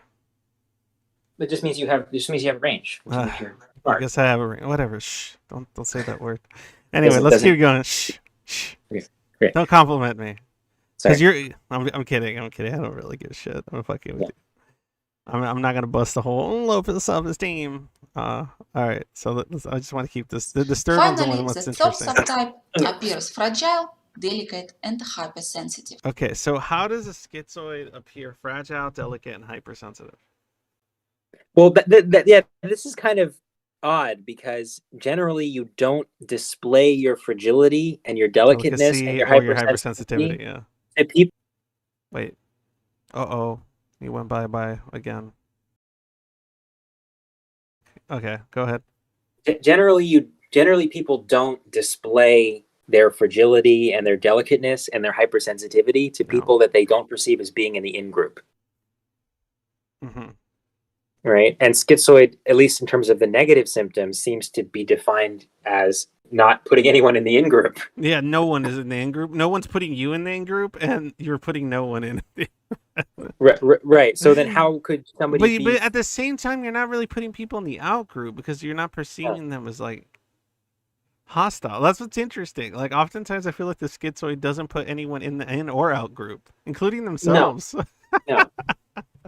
Well, it's because they're abstracting out and they're metacogniting over those processes themselves Yeah. and putting those processes into boxes and asking questions and having it. So like, I think this is complicated and difficult. It's just a hypothesis. I don't even know if it counts as that, but like, I think that with this abstraction comes the possibility to associate the social act as such in the abstract sense, or personing, or Personing, all of yes. that, everything that fits into that category as Become, a potential threat. is there a possibility that all that's happening to the schizoid is that they've become so self-aware of personing that they can't just intuitively do it and enjoy it like so many people can? Well, I think it's two. I mean, I think that if you have two individuals who are so hyper aware of personing and they're doing it together, then it can, if they're at the, because they're two individuals Yeah, at the then same it's level fun. of But then abstract. it's fun. Then it Right, feels right. But good. this is technically, this is like a technical point, because Yeah. when they're at the same level of abstraction, their goal structures match, and then they can be allies in the process of metacogniting. Yeah, because that's one Right. of my favorite things about talking to other schizoids is that, Right. like, when you catch yourself doing certain things or certain Yeah. behaviors or exhibiting themselves, you're like super self-aware of them, and they go, "Hey, we're doing the thing. Hey, look, we're Right. doing that thing that the Right. humans do. We're doing it together. Yeah, we're Right. doing human things, but like Right. we're super hyper aware of or self-aware of the human things that we do, Right. instead of Well, just yeah. living Yeah. them, instead of just Well, living them and doing them without But when thinking you twice. compare like the two people that are not at the same, and again, when I say level of abstraction, the way that people use this term is wrong, and it's not the way we're using it. When people say abstraction, commonly, what it means for them is the ability to hold a model in your mind, to be able to think creatively, to be able to think That's not what we're talking about. systematically. That's not what we're talking about. We're talking about metacognition and unpacked detail, and I think we might be making some errors ourselves that we're going to have to work out. But Oh yeah, for sure. yeah, That's part but of the fun. that's part of the fun. But the point is, when you have people at these different levels of abstraction, their goal structures don't match up, and when your goal structures don't match up, there's no way for your deep monkey brain to go, these are my allies. Right? There's no allies. It's impossible, right? And if you don't have allies, well, then you don't have Well, friends. then it becomes especially difficult when your goal structure has no real shape that is consistent. With anyone else is around you. No, And no, you feel but just in isolated. general, like Oh. it's like your goal structure is like this thing that just changes a lot, and it's like more amorphous, right? Well, no, your goal structure is looking at your own goal structure. Yeah, Your exactly. goal structure this is abstraction. This is abstraction because your goal structure contains all of the pieces of other people's goal structure, and it's not looking at all of them, but it's just imagining that they're there, and then you might concretize and look at individual Your pieces. But goal that's very structure abstract, yeah, your goal structure is to study your goal structure. right? Oh man, jeez, and they wonder why we're so fucked up. All right, so let's keep going. I want to keep Okay. this going. Individual with schizoid personality disorder has often experienced being seen as different or in some way diminished in comparison with others, and thus adopted the following negative beliefs. I'm different. I'm not normal. I'm a loner. I'm an oddity. I'm half a person. I'm worthless. And I'm nothing. People are cruel and unfulfilling. Others don't like me. If I try and befriend others, they will notice I'm different and ridicule me. And the world is dangerous and hostile. Childhood Pause. neglect.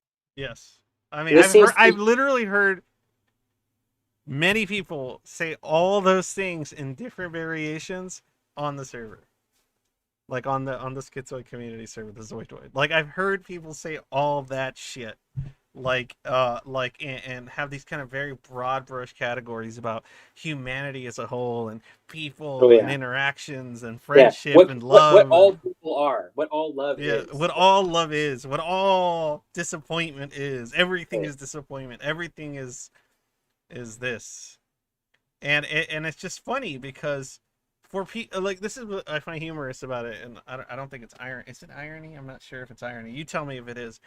For people that are constantly thinking in terms that are so broad, right? It's funny to generalize something so broad because of your own personal experiences, which is funny because that in itself is kind of a lack of self-awareness.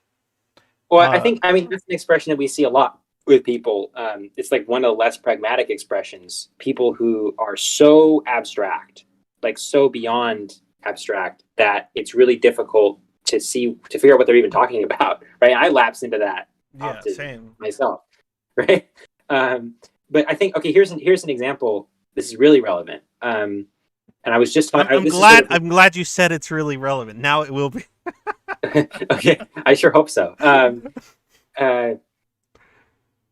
I was talking about this just now in the server, but I'll say it again here. Do it. So sometimes I take medicine that is like a psychoactive medicine, so it abstracts me a lot, and it gives me or it amplifies my capacity for loose associations to a certain extent. And so I took this medicine, and then it was coming off of the effects, and I went out into the world, and I was going to eat pizza. And I took a bite of the pizza, and I said, "This is baseball pizza."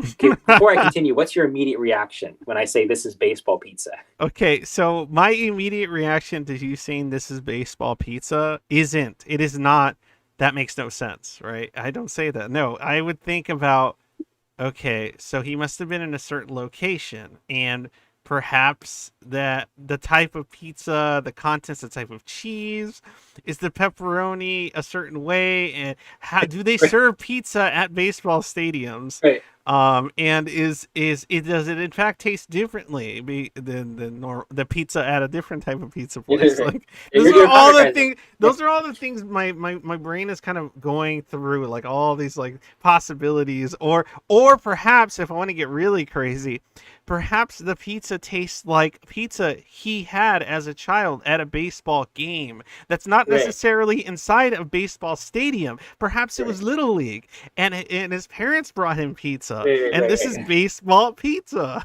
Right, it's baseball pizza. or Right. he sat at home and he played NES, and he used to eat pizza while playing the And I was baseball playing a NES baseball game. game. You were Right, playing a right, baseball right. game, or you watched baseball with your dad, and you guys watched it on TV, and you had pizza, and that was a tradition you had. Every Friday was pizza night, and pizza Right. night was baseball night.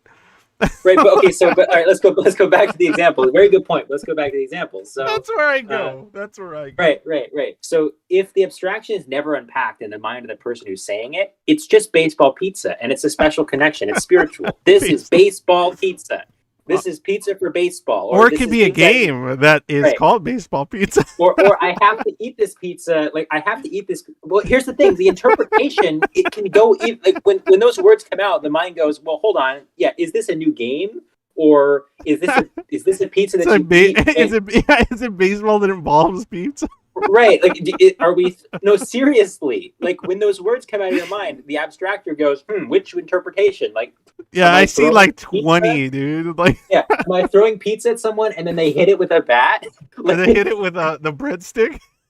No. Okay, so my mind went to, no, this must be pizza that I would eat at a baseball game, right? Yeah, but that's like the most basic one, and then it would just go from there. Well, yeah, because I was starting to concretize because the medicine was wearing off, right? Okay. That was my first interpretation. That must be what it means, right? Okay, that's the most practical within the system of behavior that I'm in, not abstracting out of it, right? Yeah. What could this mean? Well, it probably means because people do eat pizza at baseball games, and right? It tastes like a pizza you would eat at a baseball stadium. Right. So, okay, we're concretizing into the system of normative human behavior, right? Yeah. And previous experiences and all that. Okay. So then as I kept concretizing, I started to remember, oh, wait, hold on. I went to one baseball game in my entire life, and I ate pizza before I went to that baseball game. Okay. And I went to a new part of the city at the time, and the city, it was novel. It was novelty because it was a new part of the city, and it was novelty because it was a baseball game. I've never gone to one of those before. And I'm experiencing novelty right now because I'm looking at this city in a different spot through the eyes of a psychedelic, which is giving me novelty. So the novelty's here, the pizza's here, the baseball's here, right? Oh, okay, baseball pizza. I have brought baseball to me. Right. all of those things came together, right? Oh But my god, I love it though. But I love how insane it can get. Like I love that there doesn't even have to be any baseball. Hell, there might not even need to be any pizza to have baseball pizza. If you really want to get into it, just have it. In your case, just having a novel experience in which Right. you're eating food is right. baseball No, pizza. it's just that all those instances came together at the same Yeah. time, and then my abstract brain just picks one out. Have Okay, well, these baseball two go pizza. together, right? There's something that connects it. It's the novelties here. Oh, also, I was eating it with my dad, and I ate the pizza with the baseball You game can with call my it mom. dad So pizza there's- if you no, want to no, get the parent. No, so all these instances go together. So there's something that connects these two memories. There's the first memory, which is mother, parent, not mother, parent, abstracted more, right? So this is showing you that there's a linkage between abstract systems across time. My systems were very abstract then, right? So it's like, okay, not mother, parent, novelty, baseball, pizza. Okay, right? And then connect that across time to a new memory, which is novelty, pizza, parent. What's the next part of it? Oh, pizza. That's the baseball. Excuse me. Oh, baseball. That's the next part. That's the next part in the system, right? Yeah. And all of that was unpacked, right? Or packed, not unpacked. It was packed and not seen. And then when I started to concretize, I started to split it apart. And then, I see how all these pieces are fit together in different systems interacting, right? But if I wasn't able to concretize, I would have never known that. And it would have just been baseball pizza, and everyone would have thought that I was bizarre. And that's how a lot of people perceive the world. And so when someone goes, hey, it's baseball pizza, don't automatically assume they're crazy, right? There's probably something going on there. Yeah. Don't think, they're either gonna think you're crazy. No, they're not gonna think you're crazy until they say, "Oh, you mean that's like pizza you would have at a baseball game?" And then you go, Yeah. "No, why would you think that? That's absurd." No, because there's more to it there. Because like this, it can also be special pizza. Well, why with this particular pizza? Because that's what I was saying. Okay, we gotta stop. I was saying we gotta this stop the particular pizza. We gotta stop. I get it. We're getting too stuck on this. Okay, sorry. We need to pull out. I'm having fun, Okay, but wait, I'm why was I forgetting saying that why was I saying that to begin with? because we were talking about how it was because of this sentence. How other people perceive my actions, I guess.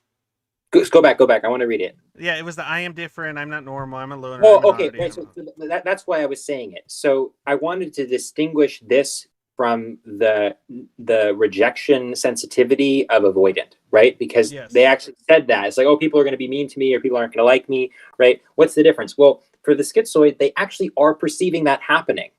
That's not a false perception. People are actually doing that to them. Yes. The reason people are doing that to them is because of these differences in experience and cognition, right? Correct. Yeah, I guess that is a fundamental difference. You have a different sort of cognition, thus you are getting negative attention, or right, or you're not getting any attention, because people have learned to not pay attention to you because you just say crazy shit, according to them. And because you're abstract, you then go, oh, well, all people are like this. Yeah. All people are like this. Right. This is And what the category of people is. Unique monster thing that right. no one can understand. Yeah. Right. All right, let's keep going. Childhood neglect. Good shit. All right. Physical I or know you love sexual it. abuse That's also my play a favorite. crucial role in the development of schizoid personality disorder. Due to the fact that these children did not have the necessary skills and opportunity to express their strong emotions, they learn to distance themselves from their emotions. Hence comes the Pause. schizoid emotional Hold on. coldness. Let's go a little further. Nevertheless, there has been an especially large contribution of people with schizoid symptoms to science and theoretical areas of knowledge. I like how smug this guy looks. Anyway, Yeah, he looks so smug. he's so happy with himself. Okay, so I think I know what you're gonna get into. You're talking The strong about emotions. the thing. strong emotion. That's very important because there's a lot of schizoids have a lot of strong emotions. They just can't express I'm them. trying to figure out. Yeah, I'm just trying to figure out. Like, they go, oh, it's because they have strong emotions and they can't express them. Well, how do we know their emotions are stronger than other people's? Because they might say it, maybe, or they might associate. I don't think that they're stronger. They're just more think, abstract. No, yeah, but I don't think that they're strong because she didn't say stronger. She said strong. So I think a schizoid has strong emotions, but it's just that those emotions are attached to non-normative things. Right. Yeah, that's my point. So I've told you many times, I have strong emotions when it comes to something far less normative, or maybe like an idea, or like I can become emotionally attached to something conceptual, like something But yeah, I that's can from cry inside my from a mind, story. and Yeah. a story or an idea or a trope, or a representation, a symbolic representation of a specific idea made manifest in the story. I can actually become emotionally attached to that more than a person having a conversation sitting next to me. I mean, I'll concretize it even more. I'm even more direct. Like when Yeah. people actually die, I'm like, nah. I mean, okay, that's sad. It all right. Like, it all right. It all right. And then when someone dies in a story, I'm like, oh no, They're dead. They died. oh, They it's horrible. died. Like what's funny is I don't even get caught up in the they died. I get more caught up in The way they die. the way they died and what that death represents in the Right. context of the story, and how that's tragic, and why it's tragic, and how it's further tragic, what kind of elements that'll actually have an impact on, and blah blah blah, and what that means for stories in general, and blah blah blah blah blah blah. It just gets crazier and crazier from there, and something like that can actually have an impact on me, like when I see it, for all those stupid, annoying, complex reasons, not because nice person go die, I make sad now. nice person go die. I make sad now. You make you produce the sad like a mechanism, like you're extruding it like a sausage. It's like a ground beef machine. Yeah, like a ground beef, a sadness Beef. sausage. So, Yeah, a sadness hot dog, like just pooping it out. Like, is that what we should be calling both autistic and schizoid cocks? Just call them sadness sausages. cold sadness sausage. Why? Because they don't work. I mean, they work. They just require Just very not well. non-normative situations. Right. That's why I honestly think I'm not going to get into it because nobody likes it when I do, but honestly, that's why I want to have further discussions on being schizoid or schizotypal, whatever, having that sort of thinking, and sexuality, because it's really interesting to me, because I think that's why it ranges usually from either extremely asexual to very, very niche, like, I guess, very eccentric, Intense sort of fantasy interests. lives. Yeah, really intense life. fantasies, and really kind of perverse sort of stuff, quote unquote. But anyway, let's keep going. Let's keep going. Coldness. That's a whole different Nevertheless, topic. there has been an I like this guy especially though. large This guy's contribution. he's people pointing at with- himself. Did you see how he Nevertheless, pointed there at has himself? He's been like, an yeah, especially yeah, large me. contribution That's Hold up, right. please, Me, please, I'm the guy. I just have to look at the guy's face, please. Like, he's supposed to be a scientist, right? Like, what scientist if you're like, yeah, I know everything. I'm so smart. Like, that's me. I'm a scientist. You know what's funny is that he kind of looks like that one guy that got kind of popular for a while on YouTube. What's his name? Who? Fuck, he was Thunderfoot? Yeah, Thunderfoot. Oh my god, no, that's the only guy I can think of who's actually a douche. Like, But he looks like Thunderfoot. Like, I can imagine Thunderfoot doing that. Thunderfoot has that, like, attitude. Yeah. That's just Like, Thunderfoot. Yeah, it's Thunderfoot's schizoid, apparently. He's in the video. I think Thunderfoot actually is autistic, to be honest. It might be. That's a different argument. But Yeah, all right, true. let's keep going. symptoms to science and theoretical areas of How many knowledge, times can someone including nod and math, point at themselves? physics, economics, Yeah, I'm Yeah. so smart. Also, schizoids I'm can such be a very smart. Oh, Okay. alright. This one makes me laugh. Some of these stock footages make me laugh. Also, Look at that schizoids guy's can be very devoted, reliable, and faithful friends and part. But it's just funny. Like, I just see this, and I don't think couple. I think friend zoned. I think like brother and sister, to be honest. I look very loyal similar. and faithful friends and partners. Nobody does Since that. people No one with- does that. Yeah. Well, I mean, I've seen people do that. The Okay. shoulder thing. Everything. It was just so bad acting. Schizoid personality Okay. disorder find it difficult to I didn't start believe it. psychotherapy due to their fear of deep emotional contact with the therapist. The autist didn't believe it. Oh no. About This you. video focuses mostly on self-help. Oh, For this, no. You must be identify the primary demographic. your main Okay. problems and try to come up with possible solution. For example, if you are not working, find some job or Oh, this is advice she's giving. Oh, if you're help not your working, find family. a job. Wow, really good advice. Thank you. If you Not are Thank not you for busy that. enough, Brilliant. try to Brilliant. develop more satisfying leisure activities. If you have no friends, talk weekly to a friend made over the internet. This guy. Look, that is not the guy who's making friends over the internet, dude. Look at him. I don't think that's the guy who's making friends with anybody.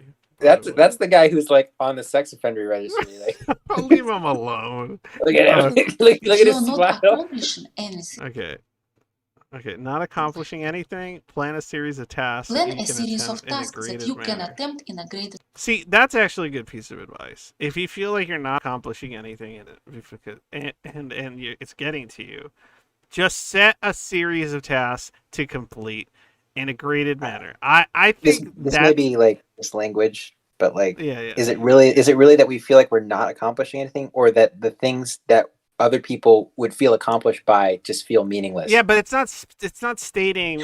It's saying to plan a series of tasks. Even if that series of tasks is, I'm gonna paper kit monarch butterflies to a cork board. A cord board. A cork board. Like cork board, you know, like monarch butterflies to a cork board and then paint them with spray paint or something. That's still a series of tasks, and you can attempt those in a graded manner. You want to know how addicted I am? When you said cork board, I thought corky board. Ah, Jesus Christ. All right, Sorry. okay. Your League of Legends addiction has no room here. Let's keep going. I'm sorry. That's Yes, okay. manner You're good. to test your negative beliefs about being a failure and address your anxiety. For this, examine your beliefs that if I talk to others, Yeah, these are two schizoids. Just Yeah, just like, what do we say? Look, she's hiding behind her pink. her pink what is folder. Her pink folder. She's like, I don't know what No, to say. And he's like playing with his book. He's like, I don't know what to say. Like, I would say, and it's a joke. I'm joking, but I would say that they're too well groomed to be two schizoids. oh, you're right. Yeah, and their hair is too bright. It's too bright. They look healthy, and Yeah.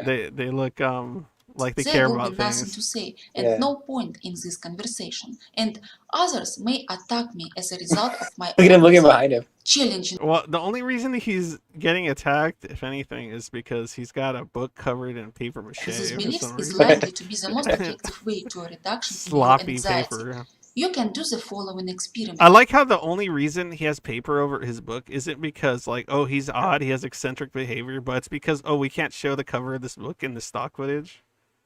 This would be really great advice in the context of other people who are schizoid or people who understand. Yeah. All this is great advice in my, like, if you wanted to apply that to when you're in a in an area or even the server and you're communicating with other schizoids in a safe environment. Great advice. Yeah, all this would be great advice in that. In those, but in the real world, not as good advice. If anything, to be it's honest. probably just going to reinforce all your. Yeah, it's just going to make it worse. It's like, okay, man, I'm going to give him a chance, and then you go in, and it's like, oh fuck, here we go again. Like, oh man, they're making fun of my book cover. Yeah. All people are not book worth my cover time. haters. They don't understand the importance, my emotional connection to book covers. Yeah. I'm kidding. All right, it's baseball pizza. Baseball. He's having baseball pizza right now. To There's check book out covers. where the others. Let's just call every instance of when we're talking about that baseball pizza from now on. Wait, whenever we talk about loose association, baseball Like, pizza? no, but like in regards to like the individual experience of that person and the person like possibly getting made fun of or misunderstood. We should just call it like, hey man, leave him alone. He's just having some baseball pizza. All right, so in order to use it, the context has to be loose association plus people making fun of you for your loose association. Yeah, so in other words, like if somebody says, "Oh yeah, that's like this," and nobody understands you, and they're like, "You're weird," you would say, "Hey man, leave him alone. He's just having some baseball pizza." Okay. Perceive your oddness or your anxiety and would attack you for it. Try to drop your safety behaviors of avoiding all eye contact, gazing at the floor, and hiding all facial expression, and see whether you will be attacked. This will allow you to prove that the worst is not going. If somebody did this on a date, I mean, This is absurd. This isn't even advice for schizoids anymore. This is like advice for people who like Yeah, have been yeah. isolated from Okay, social maybe environments I their was entire wrong about life. some of this stuff. Because Yeah. you know what's funny is when I watched this part, I think I was like, this is one of the issues I have. And I want to know if is anybody actually watching? Okay. Anybody in the chat, tell me if you do, especially if you're schizoid. Or leave a comment on YouTube. By the way, oh man, I'm like, we got to finish up like in about 15 minutes or so. But so I got to shill before we finish. So I got to shill. Patreon, support me on Patreon. If you have a fucking dollar, give me it to me, please. Give money. I need money so I could do this more and just do this. Give like, him more money. often. He Give needs me the money. monies. I need monies. I am poor. I'm Give kidding. him money. I'm not gonna say that, but I'm Pay saying that if you him. want to support the what I'm doing, the project and the server and everything else, or you're getting something out of all this, please support me on Patreon and Give also money, we PayPal or will whatever. disillusion you of your sins. You're No, free of almost any. we're not offering. What did they call that? I forgot the word. I said disillusion. Yeah, no, that's not the word. It's Yeah. it's dissolve. I know dissolve you. No, Not dissolve. Fuck you. I They know. were called it's not good. alms, right? Weren't they referred to as alms? Whatever. It's like you did something bad. Doesn't count anymore because you gave money. Yeah. Do that. But anyway, what I was gonna ask is, have you guys ever been in a situation in which hold on, it's something specific to what were we just saying? You saying that this is not. You were saying something and then I said something. What was it? I was saying that this is like advice for people who have no social skills, and that's not schizoids. Some schizoids have no social skills. Some schizoids have great social There's skills. something else that had to do with being in a certain type of situation. Fuck, and I was gonna ask chat if they've been in a certain type. Fuck you. I can't remember what it was now. I had to shill because I saw the time and now I forgot. Oh, that's actually wrong. I abstracted too much. This isn't about that. This is about this is for people who think that other people are really dangerous and that they have to cover themselves, like because they might get like hurt or something. Like it's like that's And not. why is the light bulb right in the middle between them?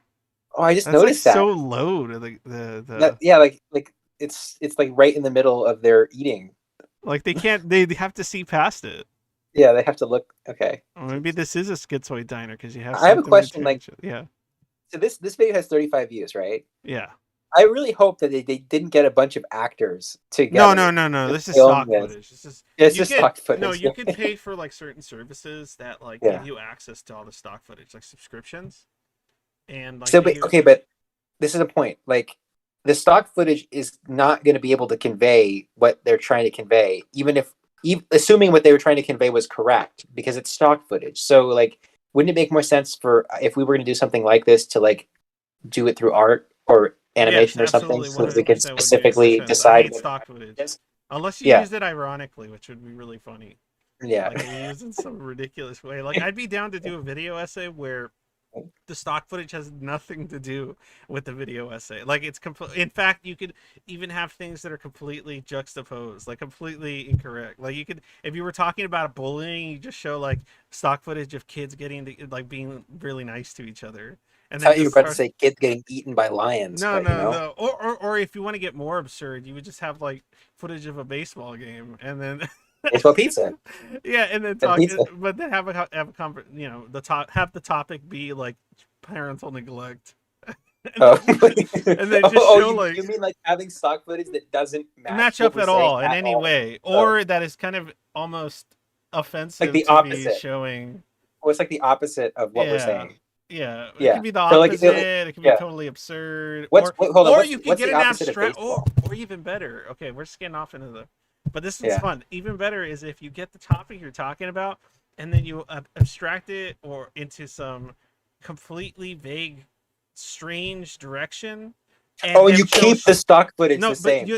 No. You make that the stock footage. Oh. So in other words, if you talked about something that could be like, you obviously mean it this way, but it could be interpreted in this really weird way, show stock footage of that weird thing while talking about the more concrete thing. Oh, okay. So back to the baseball pizza example. So you would show stock footage of somebody hitting pizza with a baseball bat. Well, it kind of like that, but you know what I'm saying. It wouldn't be something as like odd as baseball pizza. It would be more like you're I having. know, but that was just a relevant Yeah, example of like different interpretations of the yeah, same word. yeah. You would just have like a very innocuous sort of statement be made, and then Okay, have like a okay. very absurd version of that same statement on as footage, even though that's Yeah, not really what you're yeah. talking about. Like, so, like, if what you're talking about is yellow, then you show like whatever it is running away in fear, because yellow can mean cowardice. Yeah, exactly. So you would show footage of someone running, like Yeah. stock Oh, footage of no. someone running in terror, and then you're No, just having. if you, yeah. Yeah. Okay. Yeah. Okay, let's go back to the video before it's too late. To happen. Address your beliefs about oddness. This may be central to your distress. Alternative core belief. Yeah, might you're be not odd. I'm There's normal, nothing different which about you. You're would the be more same as helpful everyone for you else. to hold. I Collect am data which normal. fit with I'm normal using a positive data. You're not, though. Questions And that will Yeah, help. this is what's funny. You're sitting around collecting data about why you're normal, which is already Yeah. abnormal. That's not normal. It's okay to not be normal. That's this so backwards. It's like yeah. That's funny, I'm though. totally normal. It's just that Sit I don't think I down am. and collect data, collect information, methodically collect information about how you are normal. I just love the common normative response to it. It's like, what I'm experiencing is really strange and no one seems to relate to it. And I tried it, like, because there's one thing to be like, to not communicate something that everyone else is experiencing, and then you talk about it. It's like, well, no, everyone else. But it's another thing to have something strange going on and try to communicate it, and then it's just nothing works. And then you say, well, maybe I'm not feeling normal. And it was, oh, of course you're normal. You're normal. You just think you're not. The problem It's is funny you too, think you're because the not. more normal people would tell me I was, the less normal I felt. Right? Yeah. Just tell yourself that you're normal. I would and have you'll be friends fine. like not in any malevolent capacity, but I had people in my life that would tell me, "Oh, that's not weird. That's pretty normal." And I'm like, Yeah. okay, so either you're saying that because you're trying to make me feel better and you actually think it's weird, or you're misinterpreting or misunderstanding what it is I'm trying to convey and turning it into something that seems more normal in your mind, and thus you are reflecting that back. And so it's usually one of those two instances. All right, let's If you keep elicit going. such information are: is there anything that you have done today that seems to suggest that you are normal, or that someone else would view as a sign that you are normal? Is there anything that you have done today that, if someone else did it, you would view as a sign that they are normal? I ate food. Evidence which you can use to That's support pretty your normal. new belief hands. can include I took a talking shower. with another customer Those are all in the normal line at the things. I supermarket, played a video being able game. to Hey, those are all normal things. I mean, that's Oh not my the god, worst. like I'm so normal. engage Wow, in I'm not therapy, neurodiverse. I'm cooking tea normal. for your mother, and saying a friendly hello to a neighbor. I'm breathing. It is helpful to keep reading this and to continue to collect positive data until you feel that this is no I have a longer tongue. necessary. Learn to recognize, regulate, and express your positive and negative emotions. Give feedback, especially in close relationships. This will improve their quality. Yeah, this is just like general advice, man. Yeah, Some this is more not tips specific to for building schizoid. It's an like, yeah, No, communicate your feelings. Both of them are Yeah. characterized man, by that's her, I avoidance guess. of Oh my. interpersonal Oh no. relationships. Oh But people no. with No. schizotypal No. personality Oh, no. also tend to I didn't get experience this far into the video. Oh no, the green screen. It's the different lighting. Oh no. Okay. I don't want to shit on her because she's trying to build a channel. She's Yeah, doing her I'm sorry. best. All right. Let's not totally Sorry. shit on her. I'm sorry. Yeah. Okay. I know. I get it. But yes, It's just, advice. yeah. Better green screen of some kind, or just don't Yeah. use a green screen. Just record Yeah, in your room. yeah. Just record was in your room totally with some fine. nice lighting, and you'll be fine. Like, you don't need a green screen. No. Like, that's my suggestion. Don't use a green screen. paranoia and hallucinations and have unusual and eccentric behavior, beliefs, and I like her accent, to be honest. They Me believe too. that people are talking badly about them and mean them some harm. But these delusions are held with less certainty and cause less distress than those See, in now it sounds like patients with schizotypal, right? schizophrenia. Yeah. So this video is a little confusing because it's kind of like, it's not really conflating the two. It's just kind of like all over the place. It's bleeding into it. It's like it's jumping between constructs. Which honestly is okay to me, because like, as me and you have discussed plenty of times, there really isn't much that it's like it's a difference of extremes. Well, I think a better way to conceptualize it is to, instead of identifying individuals with these labels, to identify traits with these labels. Yes, right? And so, yeah. Absolutely. But what she's doing is seeming to she's presenting this as if it's all within the category of schizoid. It's just jumping all over the place to different things that would be in different clusters and different categories. Yeah. All right, so I'm done with this one. I think Okay. we got the most out of this. I don't think we're gonna have time to watch a whole nother one. Maybe we could do it Yeah. next time. We'll do it next I'll time. save these. But I do want to watch this one. Well, man, this one would have been great. We could probably do a whole thing on this one because this one, Let's do it next time. We'll yeah, have time this for one 25 looks minutes. cool because it says recognizing and understanding schizoid persons and Asperger's, the archetypal hermit in 10 points. Okay, this will be good. So it gets into like it's all crazy mixed up, but this is the one I wanted to play real quick because it's just funny, and I found it interesting. Oh, It it's 3 has minutes. like 80,000 views or something. There's not this one's just you. We just have fun watching it. Okay. It's supposed to be a schizoid representation of some kind.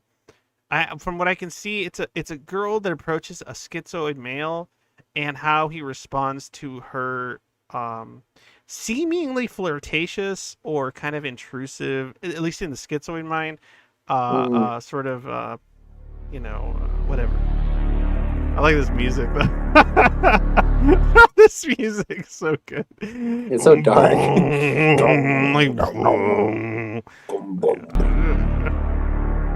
I feel like I'm about to watch like an 80s horror film. Oh, no.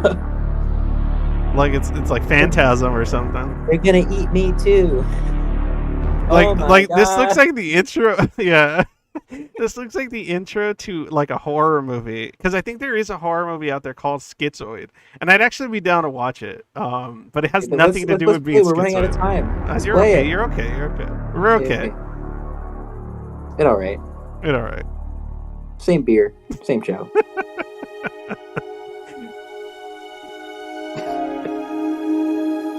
I like he's symbolically in a field all by himself. Oh, he's a field. You wouldn't like that. No, I would fucking hate that.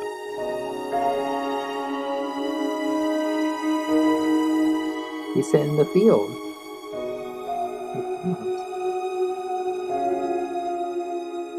The tree. Is that a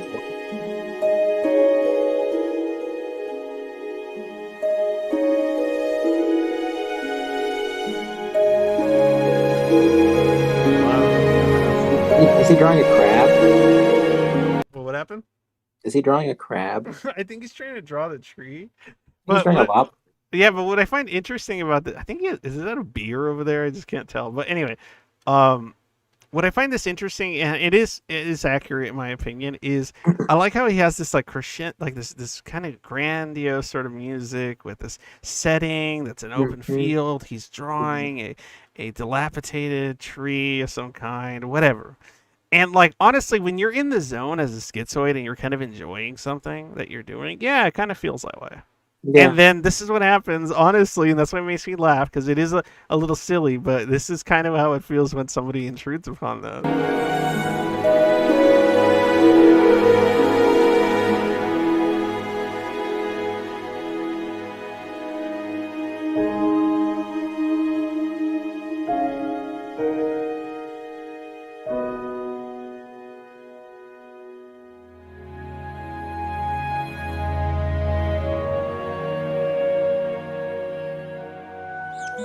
Oh no! Here comes other human. Here come Human. Human. She's walking weirdly. She's walking like a caveman. Don't add on the actors. Leave them alone.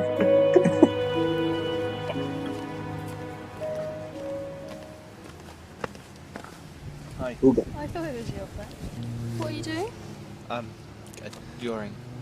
Oh, it's the tree. Yeah. Oh, yeah, it looks really good. Why did It's you really- choose the tree? Oh, well, it's dead, and you can see all the branches. It's better than the other ones. Oh God, he's so awkward. I can feel it. I can feel it. I've been in this situation. Do you live really close to it? Yeah. Just back there to the left. He's saying, because she asked, "Where do you? Oh, you live around Yeah, here?" yeah. And she's like, Yeah, back like, there. "Yeah." No, that's really close to the room. Oh, you've got... Oh, it's, Yeah, yeah, yeah, it's yeah. gone. She's like, "Why the fuck are you touching my hair, dude? touching Like, my who hair. is this girl? I'm drawing. I'm trying to draw on my fucking tree. That's how I I have would a feel. question. Like, do these two people know each other, or did No, she no, just no, walk no. up to It's him in the supposed to be field? like this random girl that's backpacking, and this guy's just like fucking drawing a tree because he's Question: just. Does anybody actually behave the way she's behaving to a stranger? I don't feel like that's ever happened No, to but me. that's why I think this is supposed to be kind of symbolic. Well, this is like what happens with family, but this is not like. No, I know, but that's what I'm saying. I think this is more symbolic than like the Okay, actual they could just say situation. that it's his sister or something. God, Yeah, that would probably make more sense. It is kind of Yeah. creepy. she's like, "Here, let me just walk up to you and touch your hair." Like, Yeah, okay. but you know what? It would a normative guy be opposed to a attractive female touching his hair? I mean, it depends on how focused he is on what he's doing. Like, because people are kind of like, they're either in Okay, he's sexual sitting mode in the or middle not. of a fucking field drawing a tree. He's busy with his tree. He doesn't have time for that shit. No, but he would if he was more normative, right? He would. Wouldn't he have put down the drawing? Oh, look, attractive female approaching me. I mean, I guess it depends on the person because, like, some people are more sexual than others, and they're still in the normative category. Yeah, I and guess that's some true, people yeah. are I'm some people just are more wondering how- distrusting of strangers, Okay, right? all right, let's finish this. Hold on. Okay, so I've All right, so shit. yeah, it's gone. Thank you. Are you going to Rachel's party on Friday? No, I don't think so. I don't. Oh yeah, she says, "Are you going to?" Oh, so she does know him. She's like some kind of friend. Okay. Oh, yeah, okay. Because Okay, she said, this "Are makes you sense going now. to Lada's or are you going to somebody's party?" That's what she Oh, said. thank God they know each other. Yeah, like Okay, so they do know each other. They're probably They're friends. She probably considers him a friend, but yeah, who he knows doesn't the other way consider her a around. friend. Yeah. Yeah. Don't have anyone to go with. You have to go in pairs. Oh yeah. I don't have She's anyone to saying go I don't with. have anyone to go with, but you have to go in pairs apparently. Well, she's inviting him on You a have date. to go in pairs Yeah. because it's like I don't know, boring or something. No. Are you Pause. busy? This is important. He just says So the reaction of going is dependent not necessarily on being schizoid, it's how agreeable you are, right? Because Well, even being no, but agreeable also is you're schizoid. forgetting something. You're forgetting What's something.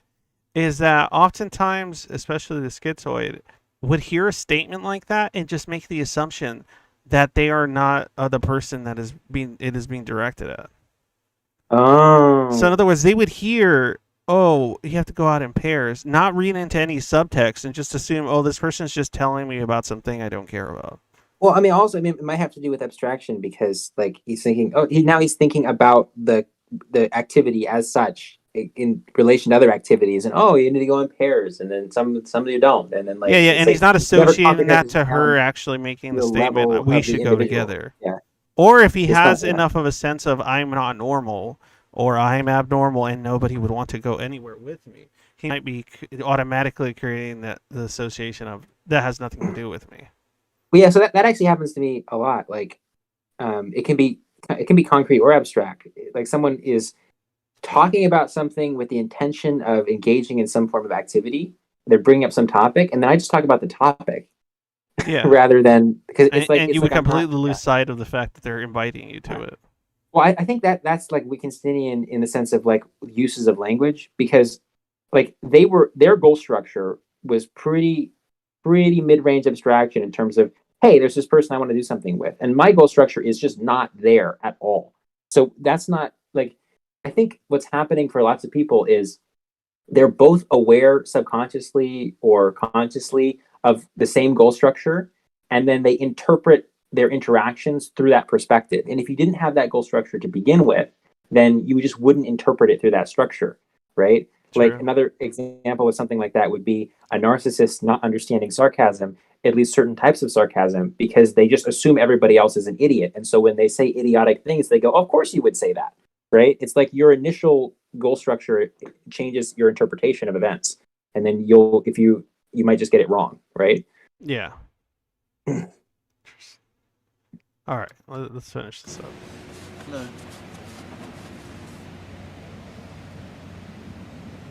How come we're not coming?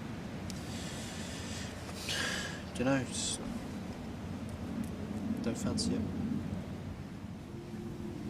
Right. Yeah. Sure. I'll leave you to it then. Good. Oh, I forgot He rejected. said, "I'll leave it to it then," and he says, "Good." So, well, in that But case, look how he pissed actually, look how upset yeah. she is. Like, she's so upset. Well, in that case, he did understand. He just rejected. Which means he just didn't. Is that what he did, though? Yeah. At the end, he was. I didn't hear what he said.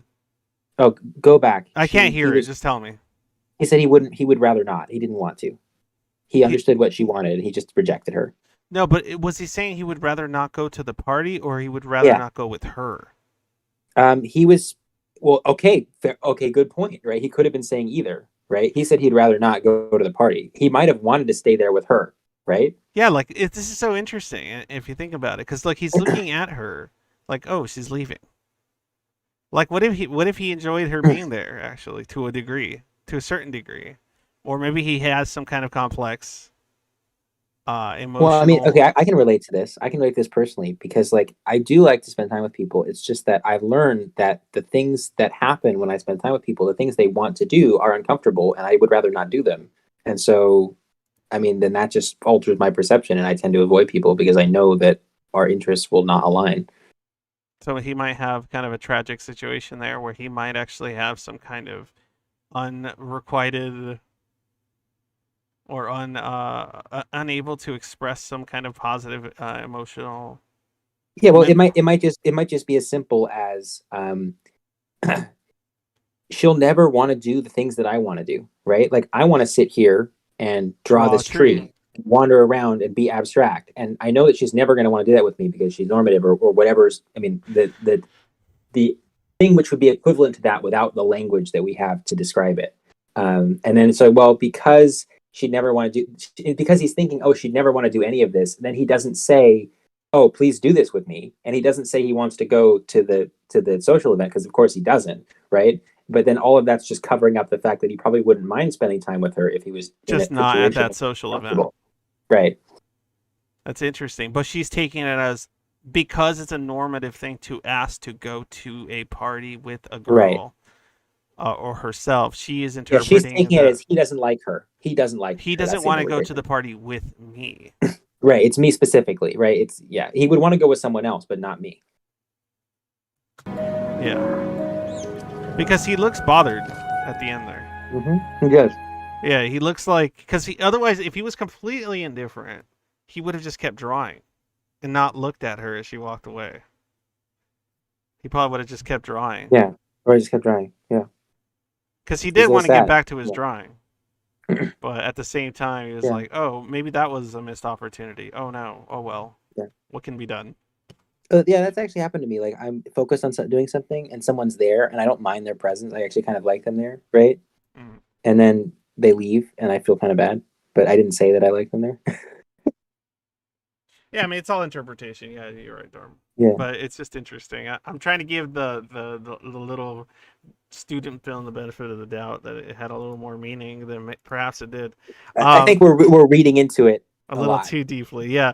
But what's interesting is I don't know what this channel is. Whatever this was, it was made like fucking Jesus Christ. Look how old this is. Oh my god, dude, that's like a while ago.